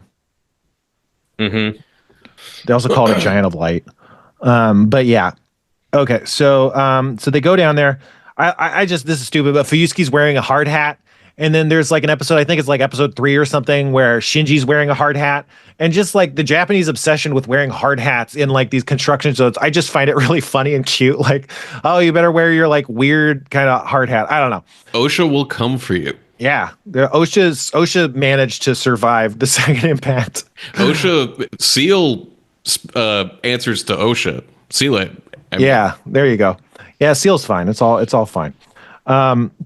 And so while they're coming down, Fuyutsuki's like, oh my God, are you trying to recreate the tragedy, the second impact? And Gendo doesn't answer, but this is like the third time he kind of answers. He says like, judge for yourself, which again, I think he's saying like, yes, that is what we're trying to do. I don't know. They go down to the bottom. We meet Ritsuko's mom, Akagi, and we see Ritsuko as a younger girl. She's maybe 15 or something at this point. And they talk about, and they see, this is, I think, what's Unit 0, but it's just like the spine and the arms and the head of Unit 0. And they say, this is Eva, created from Adam.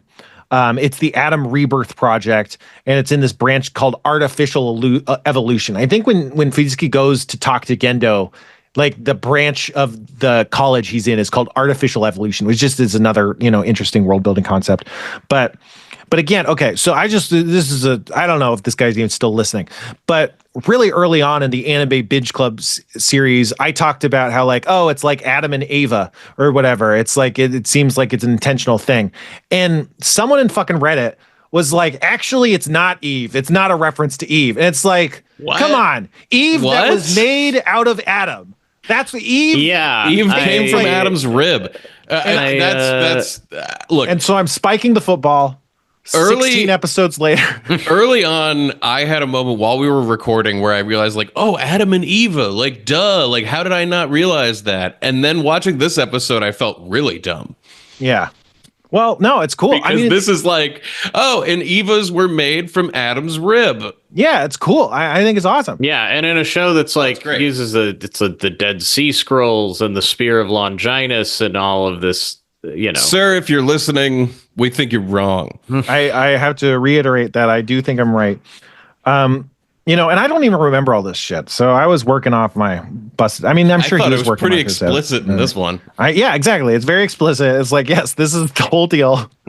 I think, it's a bit of a distraction calling him Evangelion because Evangelion is different than the name Eve, but whatever. Well, that was why I didn't realize it until like 10 episodes in. But as soon as I did, I was like, oh, duh. Yeah. But so, yeah, we see Ritsuko and so then a lot of the rest of this episode is done with the narration of Ritsuko and her mom are corresponding presumably by mail. And so we're getting their voiceover as we're seeing like all these montages basically. And maybe not all montages, but a bunch of quick, scenes. And so Ritsuko talks about how she meets Masato. Masato used to be nonverbal and seems so, you can hardly tell. She seems so lively. It's like she's making up for lost time, which I thought was cool. And I think she also says it seems like she's hiding something or something. It sets up the idea that a lot of Masato's persona is like a put on and she's like having this dark stuff that she like holds back, which I think is like a cool character detail. And Masato's become normal in the year 2005. She stopped being nonverbal. And she's like a late bloomer, which I also think kind of jives with Masato's character. It's like it's kind of this late bloomer kind of she's a bit immature for her age. But yeah. And then so Akagi says, I only act like a mother when it requires no effort. And then she's like, act like a mother. And this is when she's making the three magi. So I feel like this is kind of one of the moments where she's like, oh, the three magi can like think slightly differently based on my three maternal aspects or whatever. I think we're maybe to believe like that's what gives her that crucial idea. And I don't know who says this. I didn't go back and check it out. It might be Akagi, which is Ritsuko's mom, says this. But someone talks about how the Dead Sea Scrolls detail a scenario. And I guess we're to believe it's like a prediction, like the Sea Scrolls are making a prediction. And it predicts the third impact, like in 10 years or so. And Seele and Gahern exist to stop it. And so Gahern turned into Nerve. Gahern is like the science group that they're working with right now in 2005 or whatever. They're studying all this stuff. And then at some point, a politician dissolves Gahern and installs Nerve. And that seems like the point at which Seele takes over like the government or something is kind of like what's happening behind the scenes. I don't know. But yeah, anyway. So yeah. Let's see. I don't know who says that, though. I'm curious who actually says that because I don't know who knows about the Dead Sea Scrolls. Anyway, I've covered a lot. Anything around here? Just that at that moment, I was wondering if the Dead Sea Scrolls were like actually a text that had biblical predictions that are coming true, or if it is like a plan they've written up. Yeah, that has that name. Hoping will come to fruition, like their own prophecy. Yeah. Yeah, it's unclear. I guess right now, my belief is that these were some like scrolls or something, maybe that Seele found. And that's like what's guiding their doctrine is they're like, oh, we have to do something about this or we have to take control of it or something. Or it's something that the United States Council found and they're like, oh, we hope this doesn't happen. But it seems kind of... Well, yeah, because I'm like, it feels like it's probably not the Dead Sea Scrolls from our reality because it's like we see the Spear of Longinus in the following episode, and it's clearly not the spear that killed Jesus Christ. Right. Yeah. Well, you never know. So that's just my only thought on that is like I'm curious what they're actually talking about. Yeah, me too. I like how it's kind of vague a lot of, and a lot of the ways they use the diction, it's like it's echoes of what the diction actually means in this world, but they're using it in different like coded ways, which I think is really cool. But then we see they're doing a test. Shinji's here. He's a little kid. And this is where Akagi says Yui gets wiped from the face of the earth, just as Akagi had hoped. And so I'm like, oh, this is fucked. Like, and what does hoped mean? Like, oh, I hope this woman just goes away because I'm in love and Gendo? Or is it like I sabotaged this test so that she would get wiped from the face of the earth, die, presumably? It seemed more like I hoped for this and then it actually happened and I feel bad now. Yeah, because again, she's corresponding to Ritsuko. So if she told Ritsuko, like, I sabotaged the test to kill this woman, that would be fucking insane. But yeah. But I remember that there's a point when Shinji is kind of like in his liminal space talking to himself or whatever, where he talks about how he ran away. There's a point where when he was a kid, he saw the Eva and he talks about that and he says like, on that day I ran away. And so it's like, I think that's this day. I think like Shinji's a kid. He sees the Eva. They do this test. Yui disappears. She maybe gets absorbed by the Eva or something. Who knows? I don't think it's clear. But It's not. But in this moment, Shinji runs away. And then in the earlier episode when he's talking to himself, he's like, oh, Ray replaced me. Like, Dad doesn't need me. He has Ray now. And he's like, oh, that only happened because you ran away. And it's like, oh, well, he ran away because his mom got killed in like a science experiment, you know? So it's like when he's like a little child, he gets traumatized and run away and he lives with other family members or whatever. And it's like, oh, so that's Shinji's deal. That's why he's so fucked up, is he was like absolutely traumatized as a child and ran away and couldn't be with his parents anymore, or his dad. His mom's dead. But yeah, so it's interesting. It's like, I wonder what they're testing exactly. I don't think that ever gets explained ever, but maybe it does. I don't know. But and so then after the death, we see a scene where Fuyutsuki is telling Gendo like, hey, you're depressed. So you getting, tighten it up, knock it off. Like, you're in charge of this important shit. You can't just be depressed. And then Gendo's like, oh, I got this new project confirmed, approved by the guy is named Keel. Keel is like one of the politicians that's in charge of like making Seele and Nerve and stuff. But and also he's supposed to be involved in the cover up of the second impact. The Seele covered up the second impact, Keel covered up. So they covered up the second impact. But he says, oh, this new project, the path to achieve godhood, the human instrumentality project. So again, like we're to believe that at this point Nerve gets formed and the secret purpose of Nerve is to do the human instrumentality project. It's not just that they're trying to save the world from angels, because at this point angels haven't shown up yet. But Nerve is formed. They're messing around with Avas. They're making Avas, and it's to create human instrumentality project. It's to enact the human instrumentality project. And what the human instrumentality project is, apparently, is the path to achieve godhood, whatever that means. And Gendo started doing that after his wife died. So, what's weird is it different than the Ava project where humans are becoming giant robots? Well, it being turned into instruments, human instruments. Well, that's what's weird. I think that's when this starts, was the impression I got, that they were like, now we're going to turn people into these things. Yeah, I think they already had Unit 1 at some point, I think, and Unit 0 also. But like, what are we going to do with these? Because again, I think we're to believe that at some point they were just conducting research into artificial evolution. And that's what started Project Eva, was like, oh, this is just artificial human evolution. Look, we got a giant robot spine. It's like, we're just doing this to see what weird biology shit we could do, metaphysical biology, and it didn't necessarily have an end. It was more research, like, oh, this is stuff that's there, like what's going on, and now they're like, oh, we think we can do something. Like maybe we can turn humans into Evas. Maybe we can just make giant robots and fight with them. I don't know.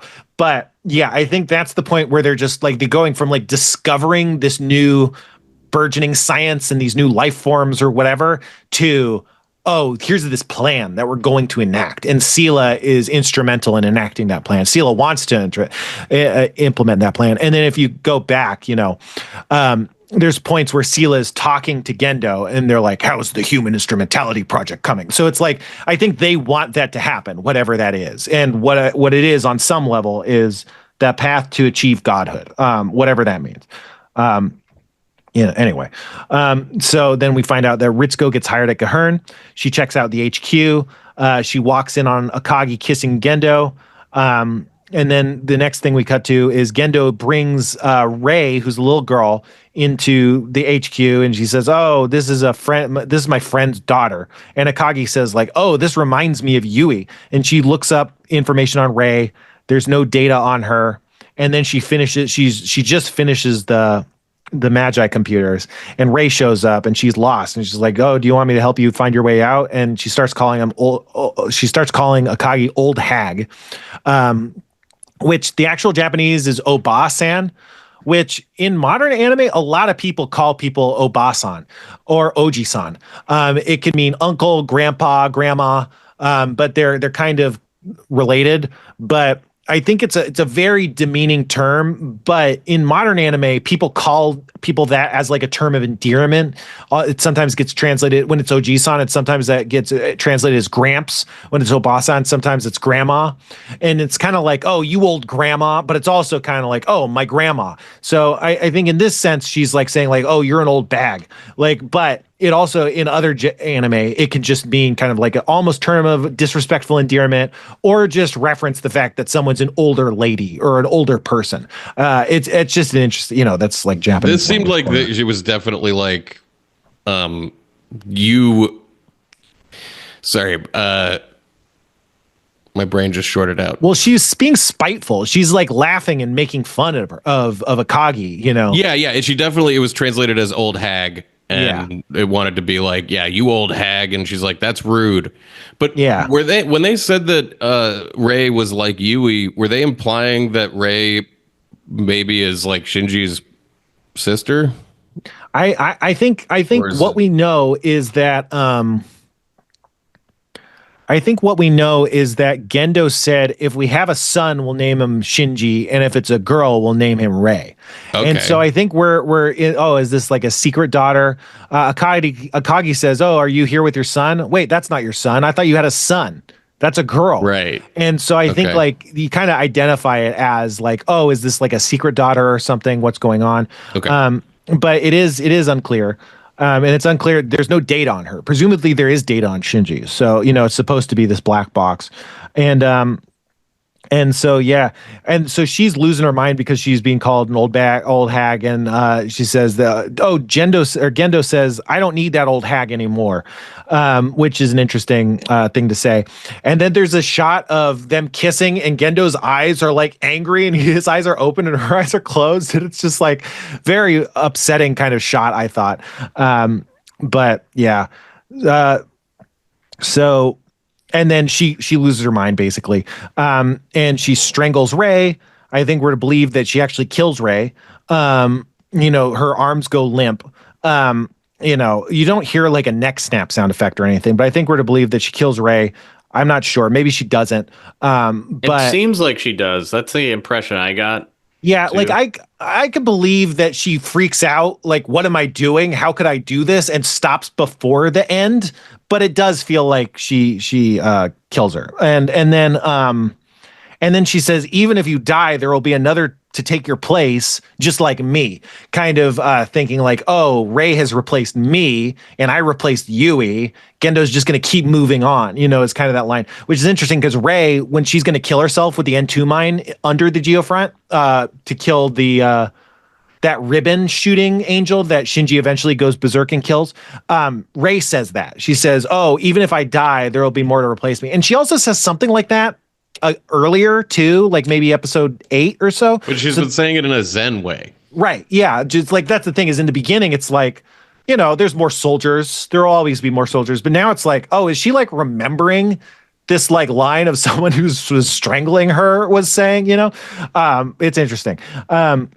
And then she's horrified with what she's done, and we hear this kind of impact noise, and I think we're to believe that she jumped off a ledge and killed herself, which is interesting because I thought when we were in the earlier episode, the episode where we were exploring the biological computers when the nanobot angel was taking over, I thought we were to believe that she put her brain into the Magi computer. That's what I thought too. I was surprised by this. I was like, oh, she didn't do that. She sort of put her brain in the computer by making it. She successfully made the biological computers A+. She did it. It worked. It all worked. And then she killed herself. Mm-hmm. And she killed herself right after seeing Ritsuko off. Ritsuko's like, oh, I'm going to go drink with Masato. I'll see you later. It was all very sudden. Yeah. Can you imagine being Ritsuko in that moment and being like, man, that was the last time I saw her. I was just like, I'm going to go get a drink. And then my mom killed herself somehow. She heard a little girl. Heard a devastating, yeah. Yeah, but maybe they covered that up. Like Ritsuko might not know. Did. I don't know what. Yeah, we don't know what happened actually. But it just. I was just thinking, like, man, it would be really rough to be like an 18-year-old, 20-year-old Ritsuko in that situation. I just saw her and she's dead. She seemed to have fallen or killed herself or something. Just awful. And so then we're to learn that when the Human Instrumentality Project started, the UN killed Gahern and formed Nerve and transferred all of Gahern's staff over to Nerve. So again, I think this is like the point at which Seele has like taken control of the UN with the help of this politician named Keel. I think that's kind of implied. Heard of Gahern before this episode? A little bit, like yeah. Maybe once or twice. Yeah, I think they're just like we've heard a lot of government institutions. There's the Marduk Institute, there's Gahern, there's the UNSAC, there's NERV, and I think they're government organizations. They've been doing stuff, but I think it's like, oh, Gahern was this scientific research into this Antarctica shit, into the second impact shit, and into this new Japan geofront and the rebuilding of Japan shit, and now they've been turned into NERV for some reason. Got it. I think that's, but yeah, I think they've been name checked, but not much. So now we're back in the present. This is now Kaji is like, it's been enough time, or I've heard what I needed to hear. And so then he busts in, rescues Fuyutsuki. Fuyutsuki's like, oh, you're risking your neck to do this. And so, yeah, again, to me, it's unclear who did the kidnapping or whatever. But I think Kaji is doing it. He's playing both sides. He gets the info. Now he's going to give Fuyutsuki back to Nerve, which means now both sides are pissed at him because Nerve knows that he stole Fuyutsuki and Seele knows that he turns on him. And so Masato gets released. This is like the shot of the government guy who releases Masato. I think she's cool. That shot's cool. It's like his dark glasses, they're mostly white. It's like all white except these black kind of bottoms. And it just looks really good. It's a very simple visual effect, but it like really captures this like, I don't know, this like dark glasses thing. I don't know. I just really like the way it looked. It's very simple. And then Kaji gets shot. He's like, oh, you're late. I've been expecting you or something. And then he gets shot. We hear a gunshot. I guess technically Kaji could have shot, but we're to believe he died. Because Masato, she sees her message on her phone and she knows what it is. Like she's like, shaking, trying to press the button because I think she knows what it is. And he's like, hey, I'm sorry. Can you water my flowers for me? I'll say, if I see you again, I'll say the words I couldn't say to you 8 years ago. Which is presumably I love you, I guess. I don't know. Yeah, definitely. Or do you want to marry me? Something like that. And this part was brutal. Yeah, it's rough. And that feeling that when it shows Shinji and he knows that like going and comforting her would make it worse, but he has to kind of like sit there and listen to somebody just devastated, just bawling it out. Like it all felt very real. Yeah. Some of the animation on her crying too, like the way that she put her hands like almost in her elbows and lets her like hands above her was also like just really, really well done. Yeah. Yeah, I love that. But it's really sad. I wonder if Shinji knew what was happening because the way his narration is, it kind of sounds like he knew what was happening a little bit, but it's like, I don't know how you could have known any of this. Yeah. But maybe he heard that Kaji was implicated and so he put it together. I guess that makes sense, is that he found out like through the grapevine. Anyway. Maybe he listened to the message and then marked it unread. Yeah. Maybe he deleted a different message. He left multiple messages. But that's that episode. Any final thoughts?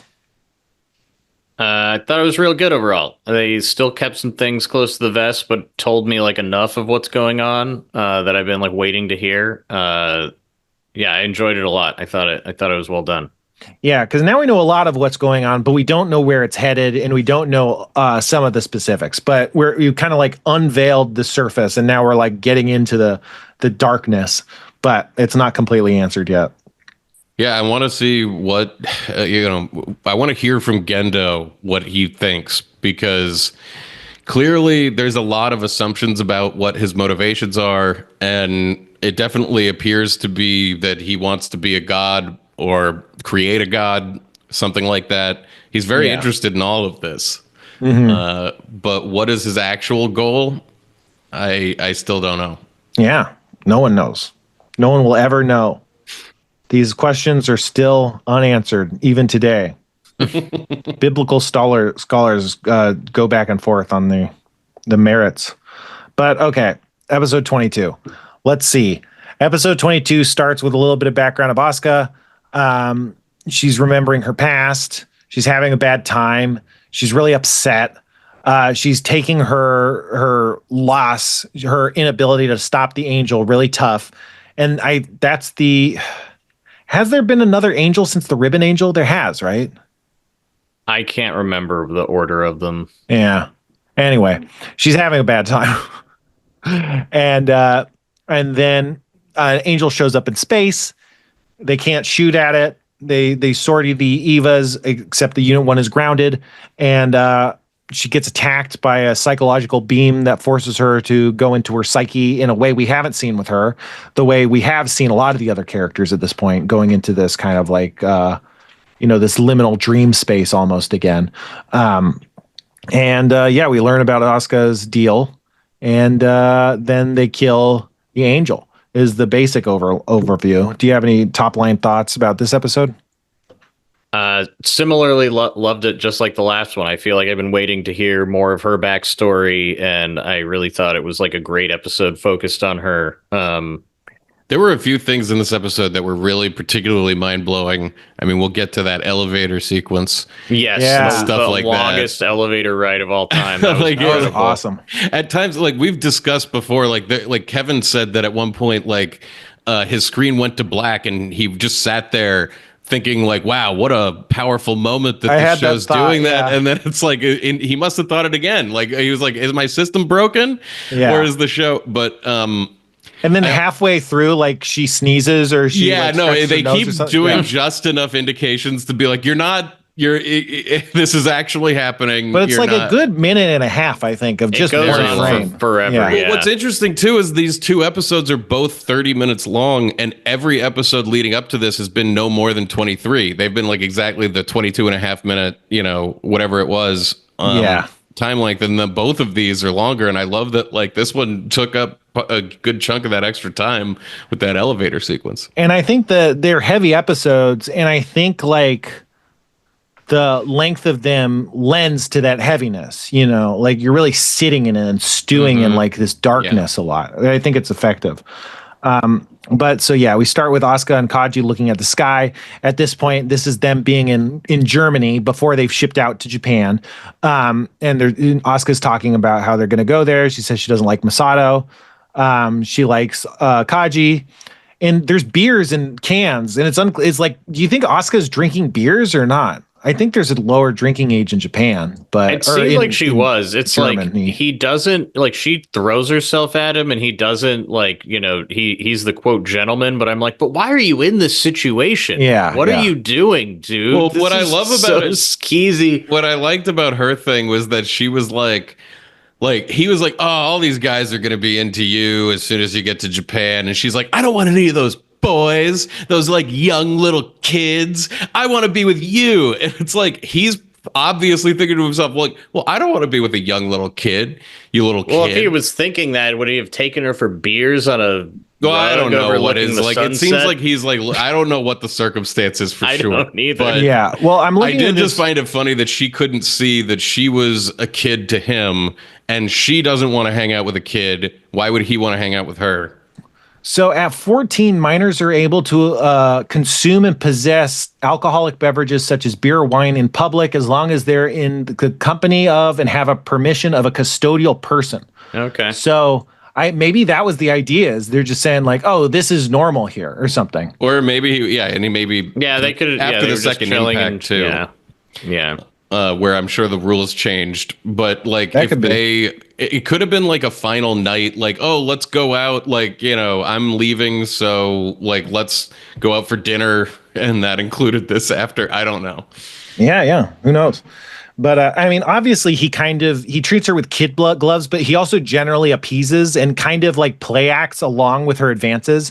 She's like, let's go out on a date, and he's like, okay, and then they go like shopping or whatever. But he's clearly checked out, but he's kind of playing along. So maybe it's just like that's just how he treats her.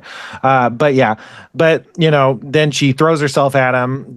She says, "I'm an adult, so please look at me."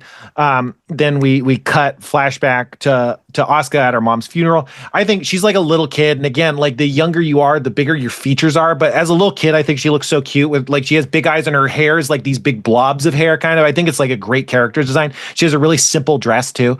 And I don't know, it looks really nice. She has like a collar. It kind of looks like a business suit a little bit. But I think it's a cool character design. So she's at her mom's funeral. She's not crying.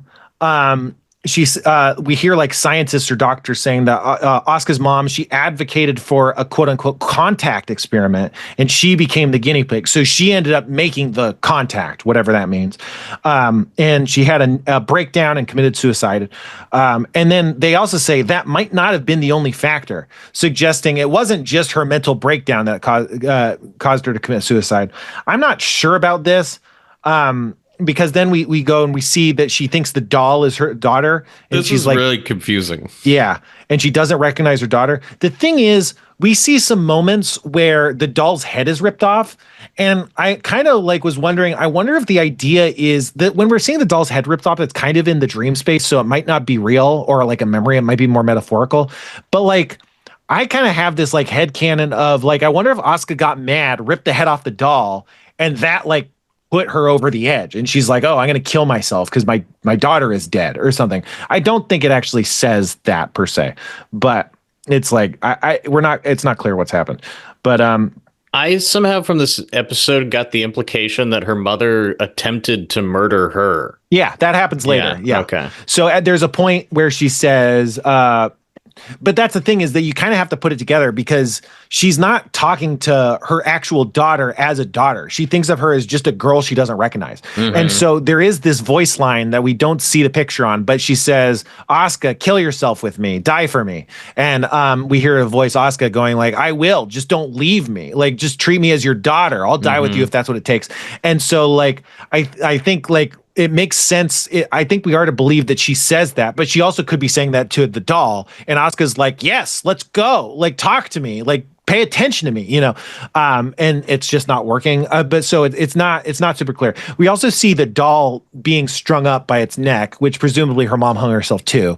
But maybe again, that's in the dream space that we're seeing that. So maybe that didn't happen. I don't know, but I think it's really unclear as far as I'm aware. I haven't looked up all this stuff, but maybe I wonder if there's like any consensus on what might have happened. But then the doctors are talking about, her and her daughter look just like dolls, or maybe dolls just look like people. Hey, God probably thinks that we're dolls. And like, it's just, again, this very bizarre. Yeah, go ahead. Oh, no, yeah, I was laughing at that because there's like a phrase where it's like, wow, I didn't expect that coming from a medical science practitioner or something. And she's like, well, I may be a doctor. And I almost expect her to say like, but I also like to smoke weed. Just like, they're just being like, man, you ever think about how like we would be God's dolls? Yeah. Yeah, that's like, again, I think I've talked about this, where there's this really weird, you got to imagine it sounds different in actual Japanese language or something, but hearing the translation, it's like, it just feels very up its own ass kind of anime speak that happens it's kind of a trope that happens where it's like, I mean, if I heard someone talking like this, I'd be like, what the fuck are you talking about? This isn't deep. You're not smart. You're not clever. Like, it's kind of like this self-referential, like, oh, isn't this heady and droll? And it's like, no, it's weird and it's flat. And it's kind of like, it's a tautology almost. Like, I don't know. It's just, it kind of annoys me a lot. I kind of like it for being so weird, but like, you can never do that in like American television without like phrasing it way differently. Like, you might be able to get at the same ideas, but you wouldn't be able to just be like, oh, isn't this so amusing, raised pinky? You know, I don't know.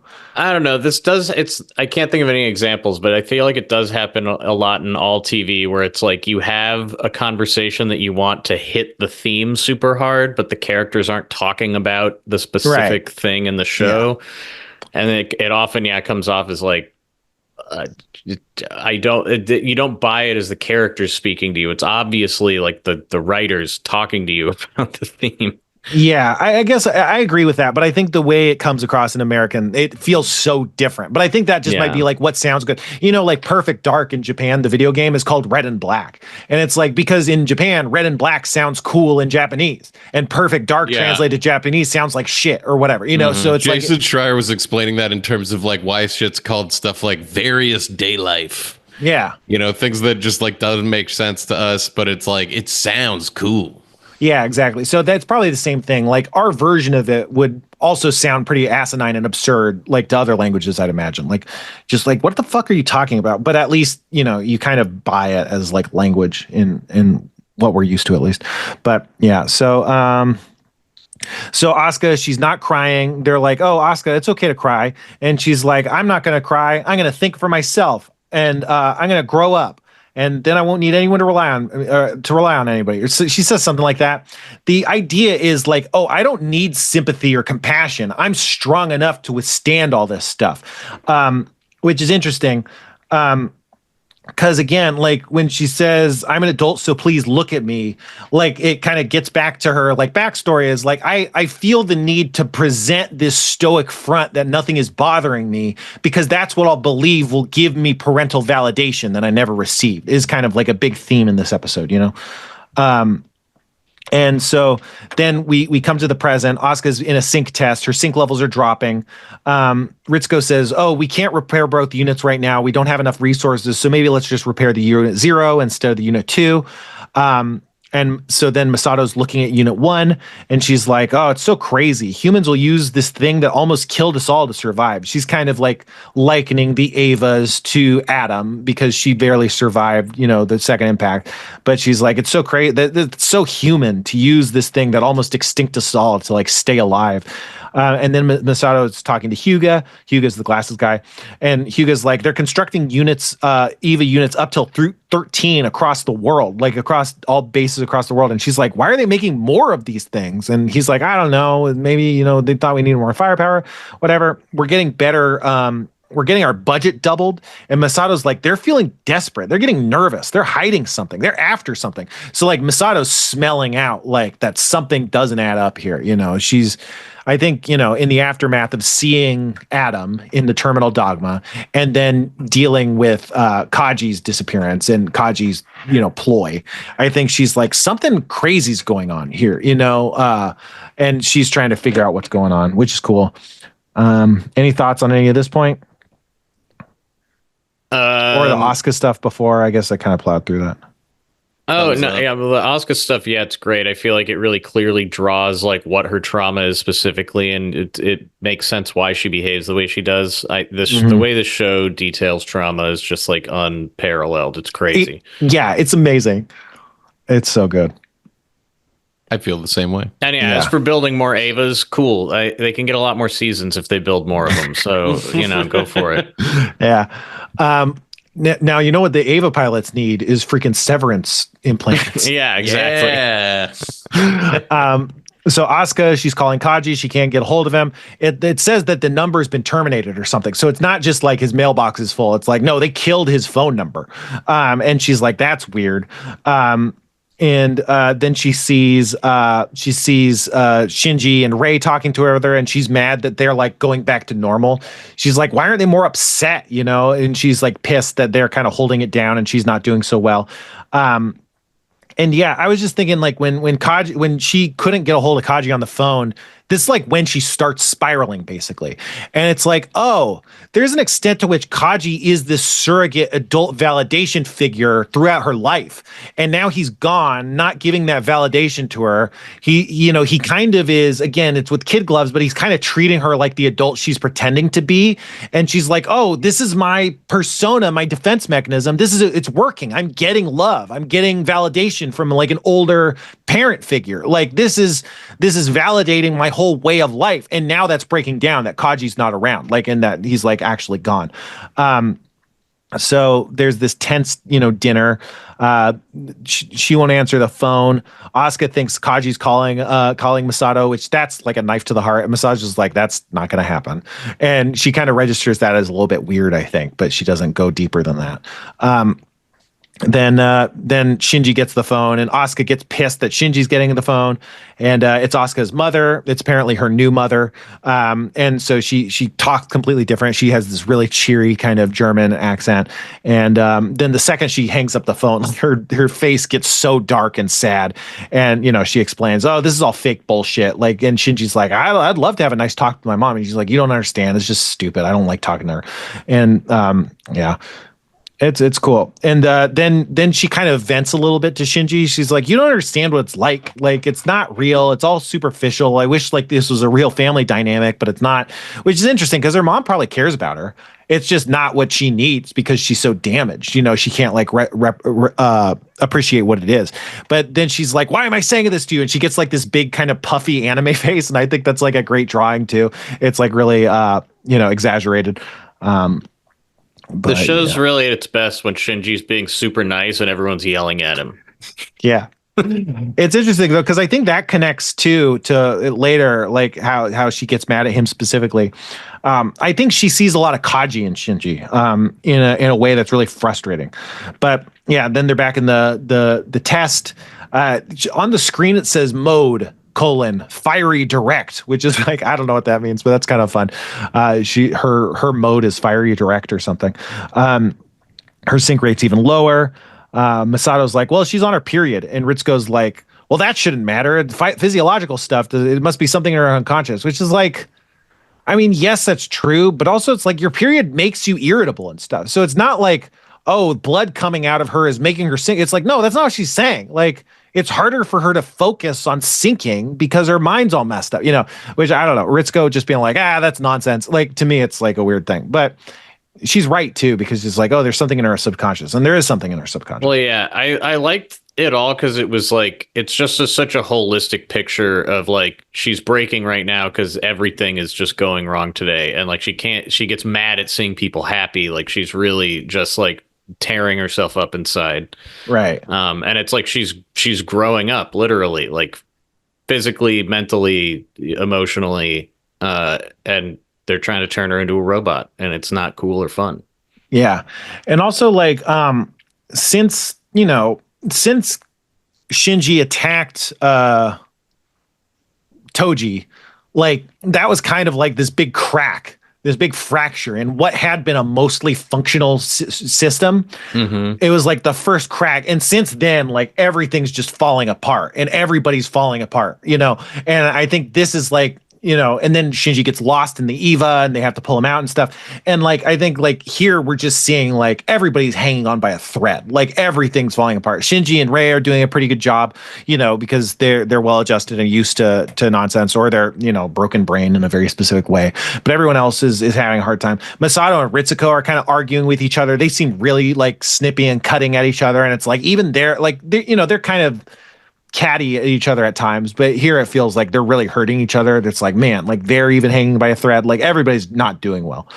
And Masato says Asuka's upset because she lost to Shinji or something like that. I don't know. Someone says that. My notes get kind of unclear here. But then we're in this long elevator shot, which I feel like it was 2 minutes long. But that, now that I'm saying that, that sounds wrong. But it was really long, bravely long. Like it was brave. Like a stunt. Like I feel certain that they kept watching it and going like, no, take another second off. Yeah, like that's the complete limit of how long this can go on. Mm-hmm. For. Yeah, and it's like have her like itch her eye or whatever, just like a beat later. Yeah, it's positively Lynchian. But I thought it was great. I thought it was really effective. I love this conversation that Rei has with her while staring at the door the whole time. Well, and yeah, the way that the silence is broken by being like, you have to have an open heart in order to control the evil, right? It's like, are you motherfucker? I knew you were thinking about this. Yeah, but it's cool. Like, again, like Rei's growing in all these ways. And like, this is an instance where Rei is seeking out Asuka on some level to reach out to her, to give an olive branch of sorts to help her with her situation. And you don't necessarily get a sense that Rei would have done that like in the past at all. She's really uncomfortable. She knows that Asuka's really upset with her and is like treating her coldly. And she can't even face her when she says that. But like, I think it's like interesting character growth for Rei too.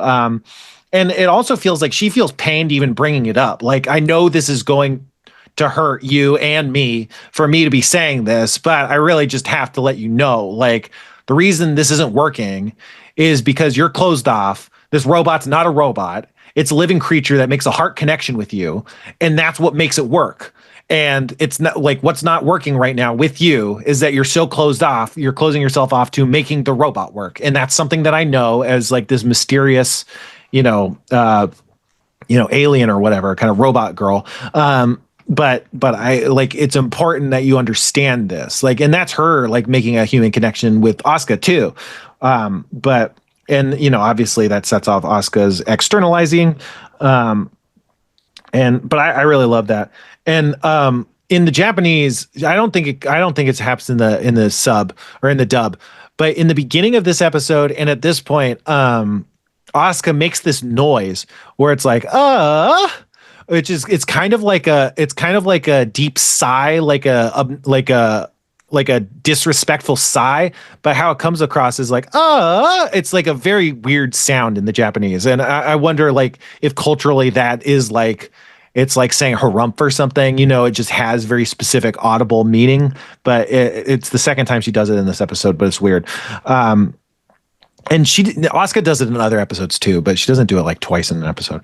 Anyway, Asuka calls Rey a doll, which is interesting because it's like, I wonder if there's a level on which Asuka is mad at Rey or sees like the doll that her mom paid attention to and is like, you're just inert. Like, why does anyone care about you? You're not doing anything, and I wonder if there's some of that on it. Obviously Asuka's like externalizing, but she's jealous and mad at everybody. She's like mad that everyone's doing so well, and she's like the hot shot that's not doing so well, which I think is great. I don't know, Asuka's character, I don't know how much I liked it in the past when I watched it, but it's just so good. Like, I think she's so interesting and cool. I don't know, she's like great at fighting, but she's like losing her mojo because she's having this kind of breakdown lately. She's bad at socializing, and it's all coming down on her. And she's my favorite one. Yeah. She's definitely the most like normal person-y kind of, but she's awesome. And so then she's talking to Unit 2, which is like, like she is kind of listening to Rey. Like, she's like, this is stupid. I feel like an idiot, but I'm going to talk to you like a living thing, even though I know you're a robot. And she's like, you should just be a doll. Like, why does a weapon need a heart and stuff? But she's like trying to connect it connect to it on her own, in her own way. Yeah. She doesn't know how to do it. I felt like this was her like spitefully taking the advice. Like, she's not connecting her emotions to it. She's saying, I'm in charge, you're gonna listen to me. Which is like putting up another wall.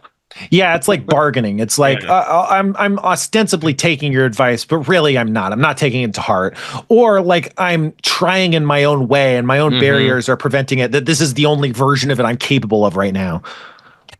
But yeah. Let's see. And so then the angel shows up. It's in space. It's not coming down. It's out of range. They can't attack it. They come. Masato's like, okay, it's time for super long range sniping.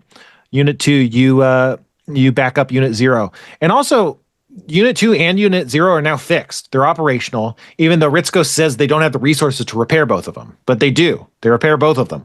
So that's interesting. Asuka doesn't want to support Rey. So she launches herself after being told to stand down, but Masato's like, fine, let her do it. And she has a rifle, but then we find out that her rifle is like worse. She has a worse rifle. So it's kind of like, let her shoot it up. And she like blows up the city, but anyway. Well, she unloads every round into the ground. Most of them are like, she blows up a couple buildings and then shoots a couple. I thought it said like she's expended all rounds. Yeah, it does say that. Yeah. Like just blowing, like freaking out and just like blowing up the city around her. Yeah, she's losing her shit. But there's this part where like Ritsuko like says, we might have to do something. I don't know. Ritsuko says something. Ritsuko often says stuff, and then Maya, who's that short-haired like assistant girl, like she always has this like upset look. Like she reacts to a lot of Ritsuko saying things. It's like, oh, this sucks. Like, which is just an interesting dynamic. I wonder like what her interiority is. If she's like, oh, this is a bad situation, or she's like, I don't like how Ritsuko's handling this. I don't know. It's just interesting. But yeah, and then we also see that Shinji's in the Unit 0, but Unit 1, but Unit 1's just grounded because they don't trust it. But it's interesting because they're still putting him in there in case they absolutely need him, but he's out of commission. Asuka realizes if she fails, she'll be fired. She'll be taken out of the Unit 0 or Unit 2. And she's lining up her shot, and then this light beam hits her, and then the hallelujah plays. Yeah. It's this really great moment, and it kind of plays a lot throughout the whole rest of the episode. But it's awesome. It's like really cool. It looks visually really cool, and then it plays and it feels like, this is the mental assault is being personified by this music. I don't know. I think it's really effective. Yeah, and I mean she's German, right? So she would know this piece. It's like it was so fucking awesome. I thought this was like I thought both of these episodes, but especially this one, was like just like a step up from everything they've ever done. Like the way the timing of the music and the images was hitting was just like giving me chills, and the concept of the weapon and the way it was attacking her was incredible. Then Ritsuko said one of those lines, like, you're always talking about how it's funny whenever like something like an angel goes crazy and they're like, an angel has the ability to do that, like, and she says, I think, psychological warfare impossible. The angel knows what's in a human heart. Yeah, it says, is the angel trying to understand her human mind? Yeah, which is it possible the angel is trying to understand that's happened the a human couple mind? times already. And it's like, yeah, exactly. It's another one of those lines, but I love it at this point. Well, it's interesting because we don't know a lot about how Evas work, and we don't know what angels are. But I think like we don't know what the angel's purpose is. They want to get to the central dogma to make contact with Adam, which is something we've slowly found out. But why are they doing that, and what do they mean? Like, and there's an extent to which it seems like they're mostly fighting out of necessity. Like when they're first there, they're not necessarily trying to damage anything, but then the Evas show up and they start firing at them, and so they're putting up self-defense mechanisms. And so it's like there's an argument to be admit the angels are maybe only fighting in self-defense, and so this is like it's a psychological weapon, but maybe it's like this alien eldritch mind trying to understand Asuka's mind. Like maybe it's not like a weapon, it's just like, how like if like in Dogma, like if God talks, you just die or whatever, like maybe it's like that, where it's just like it can't modulate its ability, but it's trying to talk to Asuka or trying to understand her, and how that comes across is just tearing her mind apart. It's like I think they're trying to get at that idea. I don't know that that's actually what we're to believe is happening, but it kind of is like a question. That's been my read on it. Like when Shinji fell into the pit, it seems to me like my working theory right now is that with whatever the second impact was, humanity, by making the Evas, is doing something that like an advanced higher, like a higher being, like a race of them, is like wants to know about and possibly prevent from happening. Yeah. It's like we triggered the great filter or something. Yeah, something like that. Or like all the angels... We're at a point where we would join them, or they, they don't know. I don't know. Yeah. Are the angels all coming from outer space? Have they been clear? So. I think they've said some of them are here. Like some of them originated like in the magma. Yeah, there was that one that was just in the volcano that are like underground and stuff. And these caverns are here. So my other working theory is that this race of crazy, powerful aliens had been on Earth.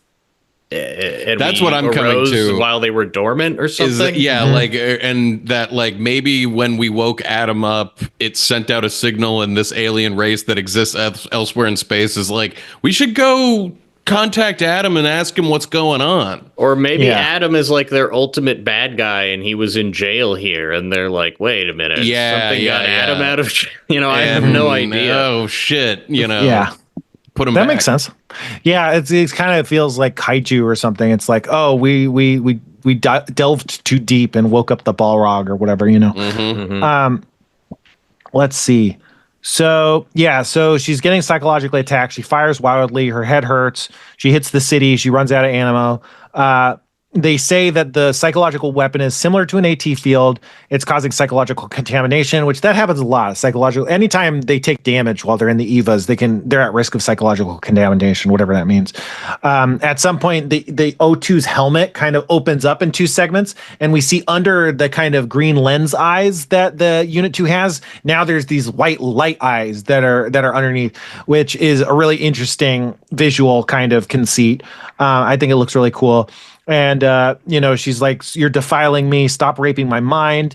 They're looking at the computer, and they're saying, oh, her neural pathways are being torn to pieces. And Masato's like, fall back now. And she's like, I refuse to fall back. I'd rather die than fall back. And then it's revealed that Rey is somewhere else. She has an even bigger rifle that's being powered by something even stronger. And she tries to shoot at it, but it hits the shield, but they don't have enough energy to penetrate its AT field. And then this is when Ritsuko has the line, is the angel trying to understand her mind or whatever the hell? And let's see. And then at this point, we kind of go into Asuka's dream space, which she hasn't had a situation like this. I think Rey has had one like this in a sync test. Shinji's had multiple, where he's kind of going through his memories, but Asuka's never had one that I recall. But it starts with she's crying, holding a monkey doll. She rips its head off. They say, like, why'd you do that? And she's crying. She's been stoic for a lot of when we've seen her as a little child, but in this point she's crying. And they say her new mommy gave her that as a gift, and she says she doesn't need a toy. She's going to grow up fast. So look at me.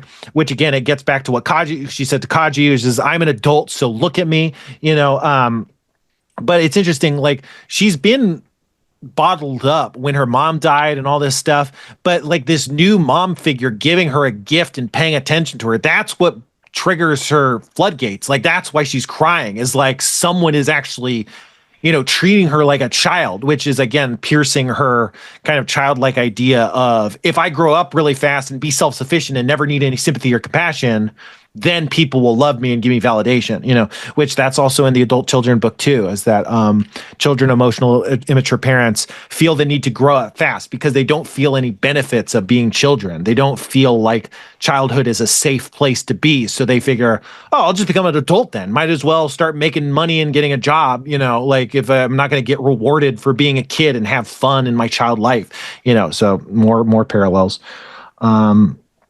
Let's see. She said, and so then this is the scene we kind of alluded to where she says, like, I'll die, so don't stop being my mommy, please. And her mom is like, won't you die with me, Asuka? And she says, don't kill me. I'm not your doll. I don't need a mommy or daddy. And so that's this kind of like really tense moment. Yeah. Let's see. Where is it? Okay. That's the first kind of really psychological moment. Then this is another, it's in the dream space or whatever, but we hear Asuka's mom's voice saying, who are you? In this really deeper kind of upsetting voice. And again, that's like, oh, is that something her mom says to her because she doesn't recognize her? Or is this like the entity that's talking to her in her mind? I kind of read it as the entity. Yeah, I think that makes sense because that entity shows up a bit later. And then we see these repeated scenes of her saying like Chance and I'm Asuka Langley or whatever. But it's interesting, like, because it happens over and over. It's Lynchian, but it happens over and over, and it's different voices. I don't know. It could be the same voice actor doing like different vocal takes, but the first one we hear is like her voice. And then from then on, it's like different voices. It sounds different. They're different line readings, but we're seeing the same thing. But and then at the end of each iteration, she says,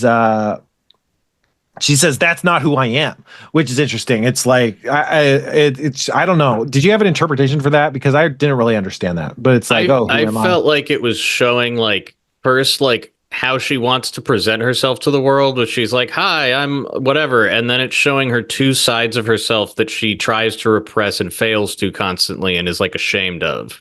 Right. So it's like a psychological loop. And like, so I'm going it's to do like, this. Yeah. Yeah. Yeah. And so I feel like she's being confronted with who she actually is, which is like all three of these things. Like these are all her. And she does not, she doesn't want to get to know herself. Like she really hates herself. Yeah. Yeah, she says that at some point. She hates her. It's what she culminates. She hates everybody, and then, but nobody more than herself. Yeah, that's what she says in the bath, huh? Yeah. Okay. And so then we cut to she's walking across a train track, and again we get this theme of this liminal space with trains. Now she's walking across train tracks. She's not in a train, but it's the same kind of vibe. She sees something. She calls for Kaji, so it's maybe Kaji, but we hear like a girl laughing, and she's trying to get to this like darkened figure, and she's being pushed back by all these hooded figures who turn out to be doppelgangers, faceless doppelgangers of her. And so it's like, again, it's like I'm trying to make connection, but I'm being pushed away by all these false versions of me that aren't really me, and they're holding me back. It's really interesting. Let's see. And then this is like a pretty cool, psychological scene, but she sees Kaji like she's walking, holding Kaji's arm, and then he pulls away from her and she's like, no, wait, and then Kaji turns around and he has his arm around Shinji, which is, which I think, it's really symbolic of, she's the hotshot pilot. There's Kaji specifically where Kaji spends time with Shinji, but also just like her place is being the pilot, and that's being upstaged by Shinji time and time again. And that's pulling her away from getting validation for being such an adult child, which Kaji obviously symbolizes really clearly. But like, that's happening to everyone. Like whenever she's kicking ass, she's like, oh, I'm winning, I'm getting validation. And when she's not, she's like, God damn it, other people are stealing from me, And then she says, like, God damn it, Shinji. She's talking to Shinji specifically, but you get a sense that she's talking about Kaji. She's talking about her mom. She's talking about everybody, but it does seem like it's centered on Shinji right now. She says, you won't help me. You just stand there. You won't even hold me. And that's like, this is everybody. That's Kaji. It's Shinji, because it's interesting because now it puts Shinji in this light where now Shinji is kind of potentially taking the place of Kaji a little bit. She experimented with kissing him and she's with him a lot. And like, he doesn't engage with her very much. He's like so reserved and holding back and being polite. And he's like, oh, it's nothing. I'm just going to answer the phone. But it's like, she's having outbursts and she wants him to comfort her. And he's just kind of like doing perfunctory things that he thinks will help, but it's not really connecting with her. It's like an act of service to the situation, but it's not like saying like, I identify your pain, and I think he does maybe identify her pain, but it's just like, he's not able to make that verbalized. And so she doesn't accept it, but I thought that was a really interesting scene. And then she says, so she says, you won't help me. You just stand there. You won't even hold me. So please look at me. And she says, please look at me, like in tears or something. And both times I watched the episode, it made me cry. And I was like, damn, like that really fucking got me. Cause she's just like, she's probably the most, I don't know. I guess we don't know what Ray's deal is, especially if she got strangled. But I think she has some of the most visceral tragedy in her backstory. Like she's the most like stabbed in the heart by it over and over. Whereas everyone else is kind of like this more guarded pain or a fear of connection. Hers is more like, it feels more on the surface. And that, I think it really comes through. I don't know. Any thoughts there? I agree.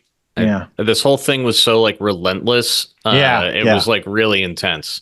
It was. Yeah, and it really explains well why she hates the idea of being perceived as a kid and really wants to be an adult, but absolutely is still a kid and hasn't really had the time to or room to actually grow into an adult.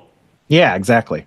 And then we see like a ghost version of her younger self coming up to her, and I think she's like more of her actual age, sitting on a swing, but the younger ghost, who's like blue, says, "Are you lonely?" And she says like, I'm going to live on my own. And when she says that, the ghost kind of dissolves. And again, it's like, is this the Eva talking to her? Like, is this the soul of the Eva talking to her? Because again, in a lot of these liminal space scenes, there's this amorphous figure who it's been Shinji talking to himself.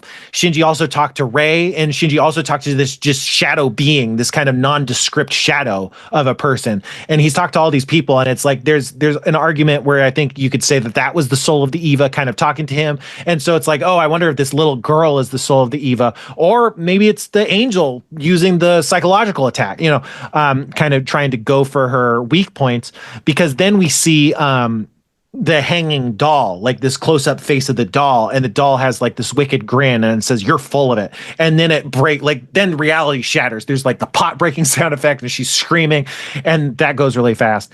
And that's the end of that kind of like dream sequence. Is that when it shows a bunch of Japanese characters? Yeah. I wish I knew what any of those mean. I know. It's I wonder if there's analysis of that stuff, because it's so interesting. But yeah, that it's just so good. Again, like it really got me.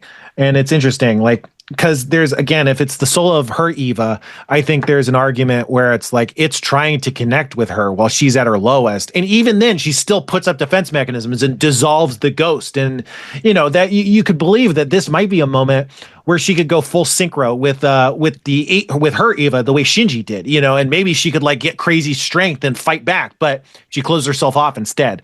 And then we kind of cut out, and her Eva is basically dead. It's like almost completely non-responsive. They're out of options. Shinji's like, let me go.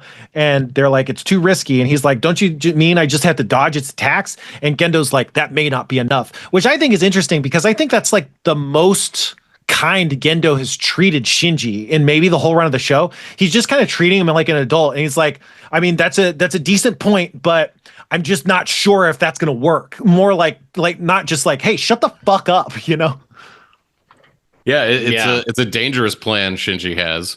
Yeah. It's a high risk. But Gendo treats it very seriously, whereas he doesn't usually, Yeah. Sorry, we're going real long, but no, it's crazy. Is that when he heads to the terminal dogma? Yeah, so he tells Rei to go to the dogma and use the spear, as I think the verb. And Masato says, well, what about, isn't contact between Adam and an Eva going to cause the third impact? Gendo doesn't say anything. And it's interesting because Masato isn't supposed to know about Adam. Right. Like she doesn't know. She just knows because Kaji showed her. So she's now revealing her card, and it's interesting because no one reacts, but it's like she shouldn't know that. So that. But she does ask, what did cause the second impact if this won't cause the third? Well, because I think she had theorized at one point earlier that the spear hitting the angel caused the explosion or something like that. I remember. It seems then more in this like moment, the she's opposite. like, if they're willing to do this, then that is not what happened. Like something else must have happened.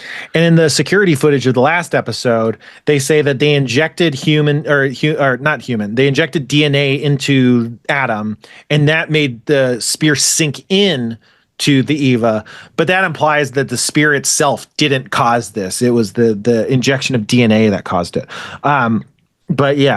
Then this wouldn't cause it, presumably. But she says the second impact wasn't caused by an angel, which is another theory that she had, or another cover story that they had.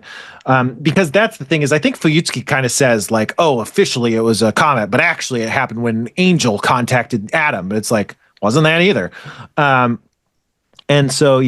Then Unit 0 is going down. They say Malabulge number 6 has been opened or is being surpassed or something like that. And it's Malabulge is a layer of hell in Dante's Inferno. In Malabulge, it's like this circular pattern of ditches. And that's actually what the gate looks like. The gate kind of vaguely looks like what the layer of hell is supposed to look like. And Malabulge also sounds like Gay Bolg, which is that spear from Final Fantasy, Hey, you've referenced that before. Yeah, and in the spear in Final Fantasy is supposed to be Cuchulain's spear, who's, I think, a Celtic mythological figure. So, more weird stuff. Then Fuyutsuki's like, isn't it too early for this? And Gendo's like, the council's been mass producing EVA series. We can't turn back the hands of the clock, but we can force them forward. And Rei goes down into the LCL fluid. There's a ship in that central dogma. In the terminal dogma, there's just a whole ass ship in this sea of yellow. She pulls the mask out of Adam, and Adam has the Seele mask over him, which is interesting because it's like, I wonder if there's a Seele mask this whole time, because I guess Seele has been around this whole time that they've been dealing with these things. He says using the spear without permission will cause problems, and he's like, well, we just need a reason to use it. And they're like, reason? Do you mean a pretext? And any thoughts on this part? The legs of Adam come out once the spear comes out of his body. It kind of reforms. Yeah, it seems like the spear was, if anything, holding Adam back or holding him in place, and by pulling it out, he can regenerate a leg, 2 legs that seem to be made out of smaller legs. Yeah. Cool imagery. Yeah, no, to me, this was just in the last episode, we got the clear idea that Gendo has been orchestrating something that nobody but him really knows what the ultimate goal is. Maybe a few other people. And that this is just there were people organizing against him maybe by building more Evas, and this is like a power move that's going to like completely change the game board and put things in possibly back into his favor. Right. And to jump ahead just a scene, it's like once the spear has done its job, it's then like in orbit around the moon. And it seemed like that was something that Gendo wanted to get rid of the spear, and it's now like not recoverable. Yeah, so like maybe he wanted to keep it away from Seele or something, you know, or at least like he wants Adam to be free or something. Yeah, that could be too. That definitely freeing Adam would definitely move up the clock, you know, somehow, presumably. Forcibly move the clock forward. Yeah. And also there's a point where Seele kind of, when they were talking to amongst themselves, they're like, are we sure that Gendo's not trying to create his own scenario? He's supposed to be following our scenario. And then in the last episode, they talk about how the Dead Sea Scrolls set out a scenario. So it's like, okay, maybe Seele is trying to follow the scenario in the Dead Sea Scrolls, and they're worried that Gendo is now hijacking it and he has his own scenario or something. You know, maybe that's something that's happening. So Rey is going to throw the spear. She has this really weird 2 hands forward, like throwing stance, which is like, that cannot throw a spear. Nah, that didn't look, it doesn't look like a great way to throw. Yeah. It's almost like if you were to do like a shot put or like one of those hammer throws. Hammer throw for sure. Yeah. Yeah. But it's very odd. Well, it also is a weird shape until the second she goes to throw it. Yeah, it has this kind of bident, this 2-tined form factor. And then right before she throws it, both of the tines wrap around each other and become like this spiral lance. She throws it. It makes a noise that sounds like when the Unit 1 goes berserk and is like roaring. It has this kind of roar sound, which is cool. And yeah, it hits the AT field. It opens up these spiral vents that vent this gas, and then it blasts through the AT field. It seems to create like a wormhole or something, just sucks up the Angel really, really quick. And then the spear's in lunar orbit. They can't retrieve it. They don't have technology to retrieve a mass that large. There's this just kind of slow spinning shot of the spear. I kind of wish that went on a little bit longer. I thought that was like a really cool shot to kind of hang on, but it could have gone on a little longer.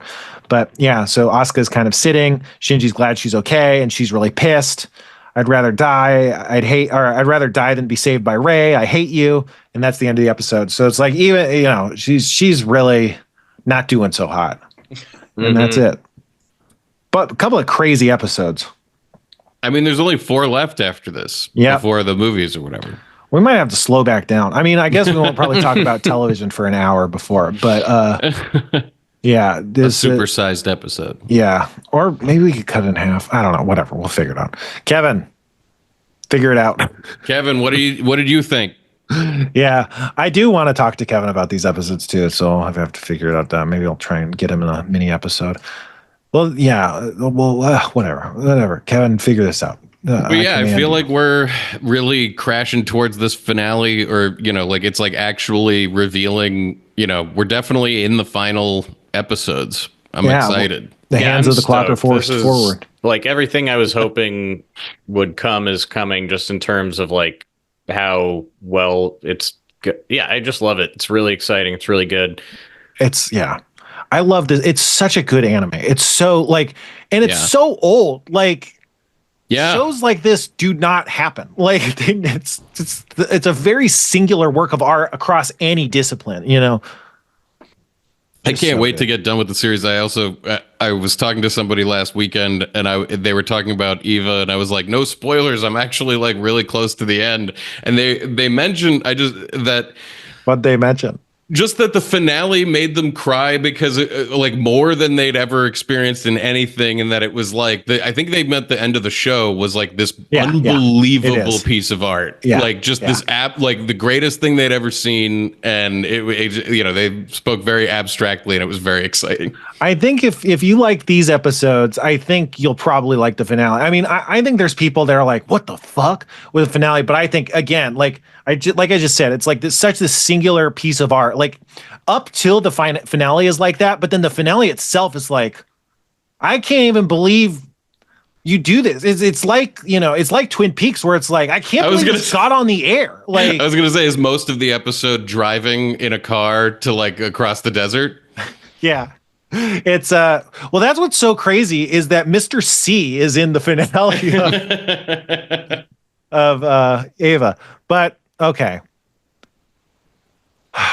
I'm so amped up. I've been talking for so long. And I've been talking a lot. Like I feel like my voice is hoarse now that we're done with this episode. You've been plowing forward with all the detail. Like that's amazing. I'm sorry for dominating so much. No. I don't know. It's such a weird format of the podcast as I yell at you about what happened in the episode we just I thought watched. it worked great. Yeah, you did a great job. But okay. No game, no segment, no One Piece. Just the end of the episode. So we're going to throw it to Spenpai with another Japanese lesson.